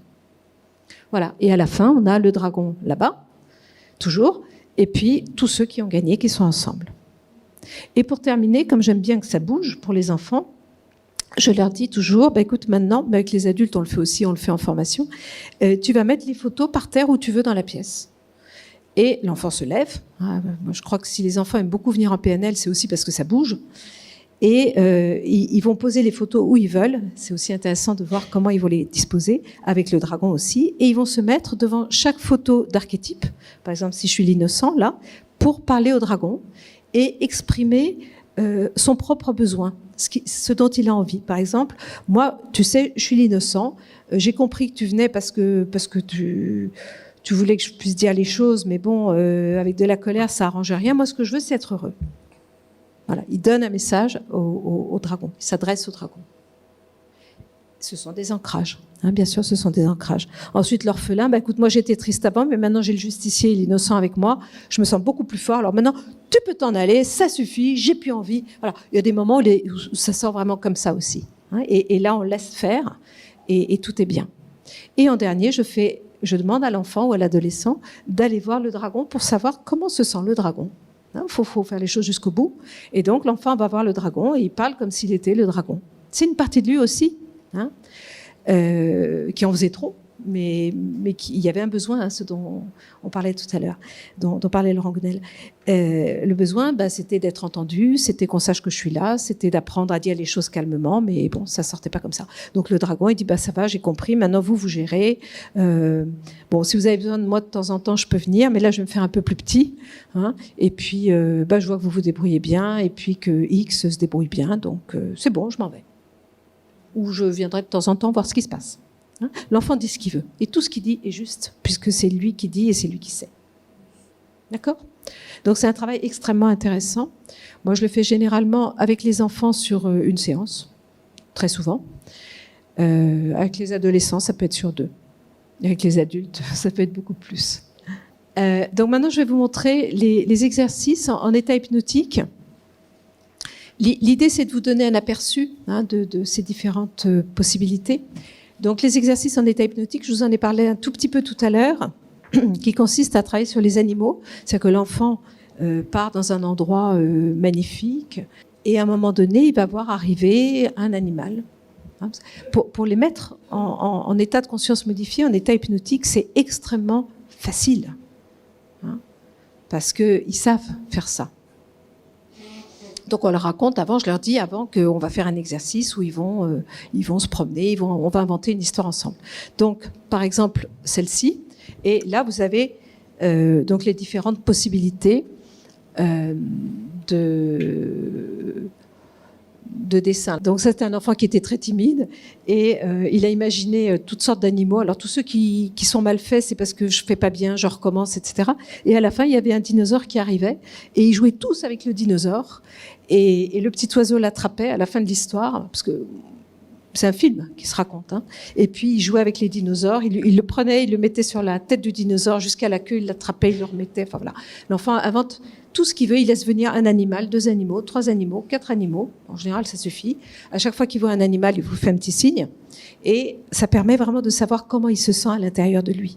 Il y a des animaux qui se bagarrent. Il y en a qui sont copains.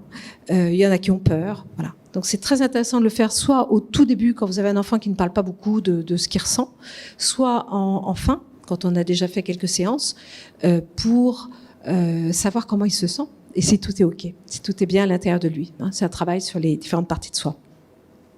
Après, il y a un autre exercice qui s'appelle la permission, qui consiste simplement à recevoir comme la permission, comme l'autorisation de réussir quelque chose de nouveau dans sa vie. Et là, ce petit garçon, il était toujours en train de se dévaloriser. Il a vu arriver une vieille dame qui lui a donné ce pouvoir magique. Je vous montre 2, 3 autres exemples. C'était une petite fille qui, tous les matins, au moment d'aller à l'école, avait mal au cœur. Et en fait, ce qui se passait, c'est que les parents se disputaient tous les matins pour savoir qui allait l'accompagner. Donc rien que de se lever le matin et de savoir qu'elle allait à l'école, déjà elle était mal en point. Et elle a imaginé qu'elle recevait la médaille du courage pour dire à ses parents, j'aimerais bien que maintenant on s'arrange autrement parce que voilà, je voudrais aller à l'école tranquille. Et elle a imaginé ça et sa maman lui a donné un objet. Hein, l'enfant reçoit un objet symbolique qui était là une médaille qu'elle a appelée la médaille du courage. Très souvent, les enfants reçoivent des pierres. Alors moi, j'ai toute une petite collection de pierres, je sais pas, genre pierres de soin, je sais pas trop, de toutes les couleurs. Et souvent, quand ils ont fini l'exercice et qu'ils ont reçu une pierre, je leur dis, écoute, regarde, peut-être que celle que tu as vue dans ton histoire, celle qui est venue dans ton histoire, peut-être qu'elle est là, ou une autre. Ils trouvent toujours. Hein. Même si elle était rose et qu'ils en prennent une bleue, c'est celle-là. Voilà. Ça marche très très bien pour le pouce. J'ai eu beaucoup d'enfants qui venaient pour arrêter de sucer le pouce. Et 2 ans après, j'ai eu le petit frère qui est venu pour la tétine, en me disant, t'as réussi avec mon frère pour le pouce, moi je voudrais arrêter avec la tétine. Et donc on a fait cette histoire-là. Et donc où il reçoit donc cette permission de réussir ça, où dans l'histoire il invite qui il veut, il y a une grande fête après, enfin bon, il y a toute une petite histoire autour. Et ce qui était très mignon, c'est qu'à la fin de la séance, je le vois qui farfouille dans sa poche comme ça, je me dis, qu'est-ce qu'il fait? Et puis il me sort une tétine, il fait, tiens, je te la donne, j'en ai plus besoin. Et je me suis dit, je vais la garder un petit moment, on verra. Terminé. Voilà. Alors, il y a encore une autre histoire, c'est le monstre au sous-sol. Donc, aller rencontrer ses peurs, c'est un classique. Et là aussi, l'enfant part dans un endroit magnifique. Il a 2 personnes qui l'accompagnent. Et comme là, il a 2 gardes pour aller rencontrer le monstre de ses peurs qu'on a identifié évidemment avant. Et quand il le rencontre, il se sent très fort, très courageux, parce qu'il est entouré de 2 super-héros. Il fait un cadeau au monstre. Hein. Il y a des enfants, ils me disent « Ouais, ça y est, je le vois, je peux le taper. » Je dis « Non, tu lui fais un cadeau maintenant. » Alors, mais ils n'ont jamais refusé de faire le cadeau, mais spontanément, c'est parce qu'il reviendrait parfois en premier. Et puis, ensuite, le monstre leur fait un cadeau aussi, et leur donne un message. Il leur dit quelque chose. Et après, ils repartent, ils sortent de la maison. Vous voyez l'état de la maison. C'était des parents qui se disputaient beaucoup, qui se tapaient dessus. C'était très compliqué. Et l'enfant imagine la maison qu'il veut, bien sûr. Et puis, voilà. Et après, quand il repart, les 2 personnages lui délivrent chacun un message aussi pour l'aider, pour l'encourager. Et ils peuvent à tout moment retrouver ces personnages et leur poser des questions, leur demander de l'aide. Donc ça, c'est pareil pour une petite fille qui était très timide. Et à la fin du dessin, elle me dit « Oh là là là là, c'est compliqué quand même, parce que regarde, il y a une montagne, sous la montagne, il y a une caverne, sous la caverne, il y a une maison, dans la maison. » Donc voilà, et elle venait pour travailler sur sa timidité. Et elle recevait un grain de riz et elle donnait je ne sais quoi. Ça, c'est la machine à changer, je vais passer rapidement. C'est une manière de travailler aussi en état hypnotique avec les enfants sur l'état présent et l'état désiré, tout simplement. C'est-à-dire qu'il rentre dans une machine, il imagine une machine, il rentre dans la machine et la machine lui permet d'aller dans le futur. Hein, donc avec déjà les changements qu'il souhaite. Alors il y a évidemment un écran, il y a un guidon, enfin un volant, Et puis il y a des pédales, et puis il y a ce que j'appelle le testeur d'écologie. Ça les impressionne beaucoup. Je leur dis, c'est comme les feux. Tu as rouge, orange et vert. Donc toi, tu vas tester des changements. Par exemple, tu veux arriver à être plus concentré en classe. Donc tu t'installes dans la machine. Enfin, tout ça en état hypnotique. Donc il va dans le futur. Il voit des changements, des choses qu'il pourrait faire. En imagination, évidemment. Et au moment où il me dit, ça y est, j'ai vu un changement, je dis maintenant, vérifie quelle couleur s'allume. Ça, c'est très important. Si c'est rouge, c'est que ça n'est pas bon, que c'est trop tôt, que ça n'est pas une bonne idée. Si c'est, comme mon frère me tape, le taper 2 fois plus fort, c'est sûr que ça va être rouge. Quand c'est orange, c'est que ça a besoin d'être un petit peu affiné. Quand c'est vert, c'est que c'est bon. Okay. Donc, c'est une manière métaphorique aussi de travailler le changement. Bon, elle voulait avoir des amis, c'était très compliqué. Elle arrivait sur un dauphin, après elle prenait un cheval, après elle arrivait dans la maison, il y avait un ascenseur, après... C'était compliqué. Mais bon, ça marche. Bon, ça c'est un travail juste comme ça pour vous montrer très rapidement. Ça, je le fais avec les enfants et avec les adolescents, j'ai appelé ça le cercle, qui consiste tout simplement à travailler sur leurs différents domaines de vie. Et c'est particulièrement intéressant parce que ça leur permet de définir pour chaque personne importante de la famille. Vous voyez, il y a papa, maman, il y a sa sœur, il y a ce qu'il aime, ce que j'appelle les passions, la personne elle-même, et puis l'école. Donc on définit différents domaines de vie tout simplement, et on voit ce qui est bien et ce qui n'est pas bien. Et là, l'enfant ne réfléchit pas trop, il ferme les yeux et il écrit tout de suite spontanément ce qui est bien et pas bien avec telle ou telle personne ou dans tel domaine de vie. Je lui explique bien entendu que le but n'est pas de critiquer les parents ou qui que ce soit, mais de dire ce qui ne va pas dans la relation avec la personne. Et à la fin, il met des notes. Ça, je ne faisais pas au début. Finalement, c'est très intéressant d'avoir des notes. Et on voit après vraiment ce qu'on doit travailler. En bleu, il met tout ce qui est bien. Mais par exemple, si on prend le papa, rugby, ping-pong, c'est ce qu'ils font ensemble. Foot, parce que son père ne veut pas jouer au foot avec lui. Et il est désagréable. Et comme ça, l'enfant vous raconte toute sa vie. Ça marche très très bien aussi avec les ados. Et à la fin, il met des notes, ce qui permet de voir ce qu'on va travailler. Et puis on reprend chaque point rouge, donc négatif, en disant voilà, qu'est-ce que tu peux faire toi, qu'est-ce qui dépend de toi et que tu pourrais changer par rapport à ça. Je veux dire, si papa rentre et est désagréable à cause de son travail, qu'est-ce que tu peux faire toi pour qu'il soit moins désagréable ou pas du tout avec toi. D'accord ? Et puis après, on voit ce qu'on doit travailler. Là, il a 14/20, c'est clair qu'on va booster un petit peu la confiance en soi. D'accord ? Je vais m'arrêter là. Je vous ai présenté quelques techniques. J'espère que ça vous a intéressé. Et je vous souhaite une bonne continuation. Sur les motifs, est-ce que vous avez des personnes qui viennent vous voir pour des enfants dyslexiques ou des TDAH? Parce que j'en ai de plus en plus. Et voilà, ma question, c'est est-ce qu'avec la PNL, on peut les accompagner sans effectivement soigner la totalité de la problématique? D'accord. Alors, j'ai eu parfois des enfants dyslexiques, mais ils ne venaient pas pour ça. Ils ne venaient pas pour ça. Des TDAH, j'en ai eu beaucoup. Beaucoup. Alors, j'explique bien aux parents qu'on ne règle pas le TDAH avec la PNL, mais par contre, on peut aider l'enfant avec des exercices en état hypnotique, à se relaxer, etc. Et puis, surtout, j'ai beaucoup fait les niveaux logiques, travailler sur la motivation et sur comment réussir, sur des stratégies en quelque sorte, comment réussir à changer ça. Et à un moment donné, j'ai eu un tiers de classe de TDAH, enfin c'était des enfants, il y en avait pas mal. Ça marche bien, ça marche. Mais on ne règle pas le TDAH, on est bien d'accord. Par contre, j'ai eu un garçon à un moment donné qui venait, c'est celui qui avait dessiné la maison avec le trou, là, qui était très très mal, qui avait un TDAH, qui était sous Ritaline. Et il venait pas pour ça, il venait pour apprendre à canaliser un petit peu ses émotions et ses gestes et tout ça. Donc ça, on peut vraiment faire des choses pour accompagner, pour aider.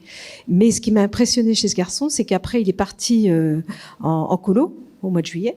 Et puis quand il est revenu en septembre me voir, je lui ai dit bon, alors comment tu as fait? La maman m'avait dit je crois que je vais lui donner ses médicaments ou je lui donne pas ses médicaments. Je lui ai dit moi je suis pas médecin, je ne sais pas. Et le garçon est revenu des vacances en me disant tu sais, finalement je les ai emmenés mais je les ai pas pris. Et comment ça s'est passé? Super bien. Et je lui dis, comment tu as fait? Il m'a dit, j'ai fait comme si je prenais le médicament. Je trouvais ça extraordinaire. Est-ce qu'il vous est déjà arrivé d'utiliser de vrais animaux ou est-ce que vous avez le retour d'expérience de personnes qui ont déjà utilisé de vrais animaux?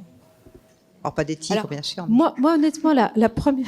Alors, je n'ai pas de retour d'expérience de personnes qui ont utilisé des vrais animaux et la PNL, mais le premier petit garçon, là, Paul, quand il est venu et que c'était chez moi, je savais qu'il aimait les animaux, j'ai utilisé mon teckel. c'est-à-dire qu'effectivement, quand le petit est arrivé, bon, je l'ai pas raconté là parce que j'y pensais plus, mais c'était pas le but. Quand il est venu, je savais que c'était un enfant qui ne parlait pas. Et moi, j'avais un petit chien. Je lui ai dit, t'aimes bien les chiens? Il m'a dit, oui, j'aime bien les chiens. Ça me l'a dit. Donc, on est allé voir mon petit teckel. Il a caressé le teckel. Il était content. Et je pense que ça a contribué à le mettre en confiance ou être plus tranquille pour après aller faire ce qu'on avait à faire. Mais travailler vraiment avec l'animal, je ne sais pas faire. Je ne fais pas. Bonjour. Bonjour. Moi, j'aurais souhaité savoir qu'est-ce que vous proposeriez comme outil pour travailler avec une petite fille qui refuse de parler. Qui a quel âge? Elle a 9 ans. Et elle fait de la communication sélective. C'est-à-dire qu'elle parle qu'avec ses parents, ses proches, mais avec le monde extérieur, elle ne parle plus. Et il y a eu un diagnostic ou quelque chose de posé? En fait, elle a décidé de ne plus parler depuis l'âge de 5 ans. Et ses parents ont vu plusieurs psychologues qui n'ont pas qui n'ont pas diagnostiqué le. Et elle a arrêté de parler à la suite d'un événement particulier? Pas particulièrement. En tout cas, il n'y a pas eu d'élément déclencheur qui a été décelé. D'accord. Bon, je dirais que si elle venait, par exemple, en consultation, moi, je la recevrais avec les parents, et puis je sortirais les animaux déjà. Ce qui est très intéressant à faire avec un enfant qui ne parle pas beaucoup, c'est de voir comment il communique déjà avec les parents, c'est-à-dire comment les parents communiquent avec l'enfant. Il y a par exemple, on peut par exemple faire une séquence de jeu. Moi, je le fais vraiment parfois quand ce sont les enfants petits qui viennent. Bon, là, elle a 9 ans, là. Non, là, c'est difficile. Quand ils sont plus petits, c'est facile. Je demande aux parents de jouer avec l'enfant et j'observe plein de choses. Non, 9 ans, on peut pas faire ça. 9 ans, j'utiliserai peut-être les aquarelles comme ça, ou d'autres photos d'animaux. Et par exemple, avec ces animaux, moi je leur dis, choisis 3 animaux que tu aimes, ou 3 ou 4, et 3 que tu n'aimes pas, et 3 auxquels tu aimerais ressembler. Alors, les enfants, ils parlent ou ils parlent pas après. Hein. Mais généralement, les enfants qui ne sont pas très bavards adhèrent à ça, parce qu'ils vont parler de l'animal. Mais en fait, en parlant de l'animal, ils vont parler d'eux. Après, je ne sais pas, il faudrait vraiment voir la situation familiale, peut-être prendre les parents à part pour comprendre ce qui se passe. Moi, j'interrogerai aussi sur l'histoire de l'enfant. Ce qui s'est passé et la relation avec les parents, enfin, c'est quand même très particulier. Parce qu'elle va à l'école, elle a des copines. Mais elle ne parle pas avec ses copines. Elle ne parle pas à la maîtresse, elle ne parle pas avec les copines. Et là, la crainte des parents, c'est qu'elle va aller au collège l'année prochaine et elle ne s'exprime pas. Alors, en analyse de pratique, on m'a conseillé d'enregistrer sa voix, parce que je ne l'ai jamais entendue, sa voix. Oui. Et que sa maman amène le téléphone portable avec sa voix. C'est-à-dire que, voilà, ce qu'elle a peur, c'est que j'entende sa voix. Et la petite, elle a envie de venir ou pas du tout? Ah oui. Elle a envie de venir? Elle vient avec plaisir. D'accord, donc ça, c'est déjà très positif. Oui. Mais peut-être qu'elle a envie de travailler sur autre chose que ça. Alors, moi, j'ai trouvé l'histoire de venir avec sa voix enregistrée peut-être un peu trop intrusive. Oui, c'est ça. Voilà. Peut-être. Voilà, du coup, j'ai pas adhéré à... C'est quand il y a un problème là, c'est intéressant de travailler autour, parce qu'on va faire bouger un petit peu le système. Ça peut être des exercices en état hypnotique où elle n'a pas besoin de parler. Oui. Parce qu'elle a envie de réussir ou pas? Ah oui. Elle le voyage du héros. Moi, je ferai le voyage du héros. C'est le dragon qui l'empêche de parler. Je ferai le voyage du héros. Hein, le dragon l'empêche de parler, par exemple. Ou des aquarelles comme ça, si elle accepte de dire quelque chose. Ou des exercices en état hypnotique où elle se donne la permission de faire comme elle veut, etc. etc. Je ferai pas mal d'hypnose, je pense aussi. Enfin, tester différentes choses comme ça. Merci. Merci à vous. Merci Valérie.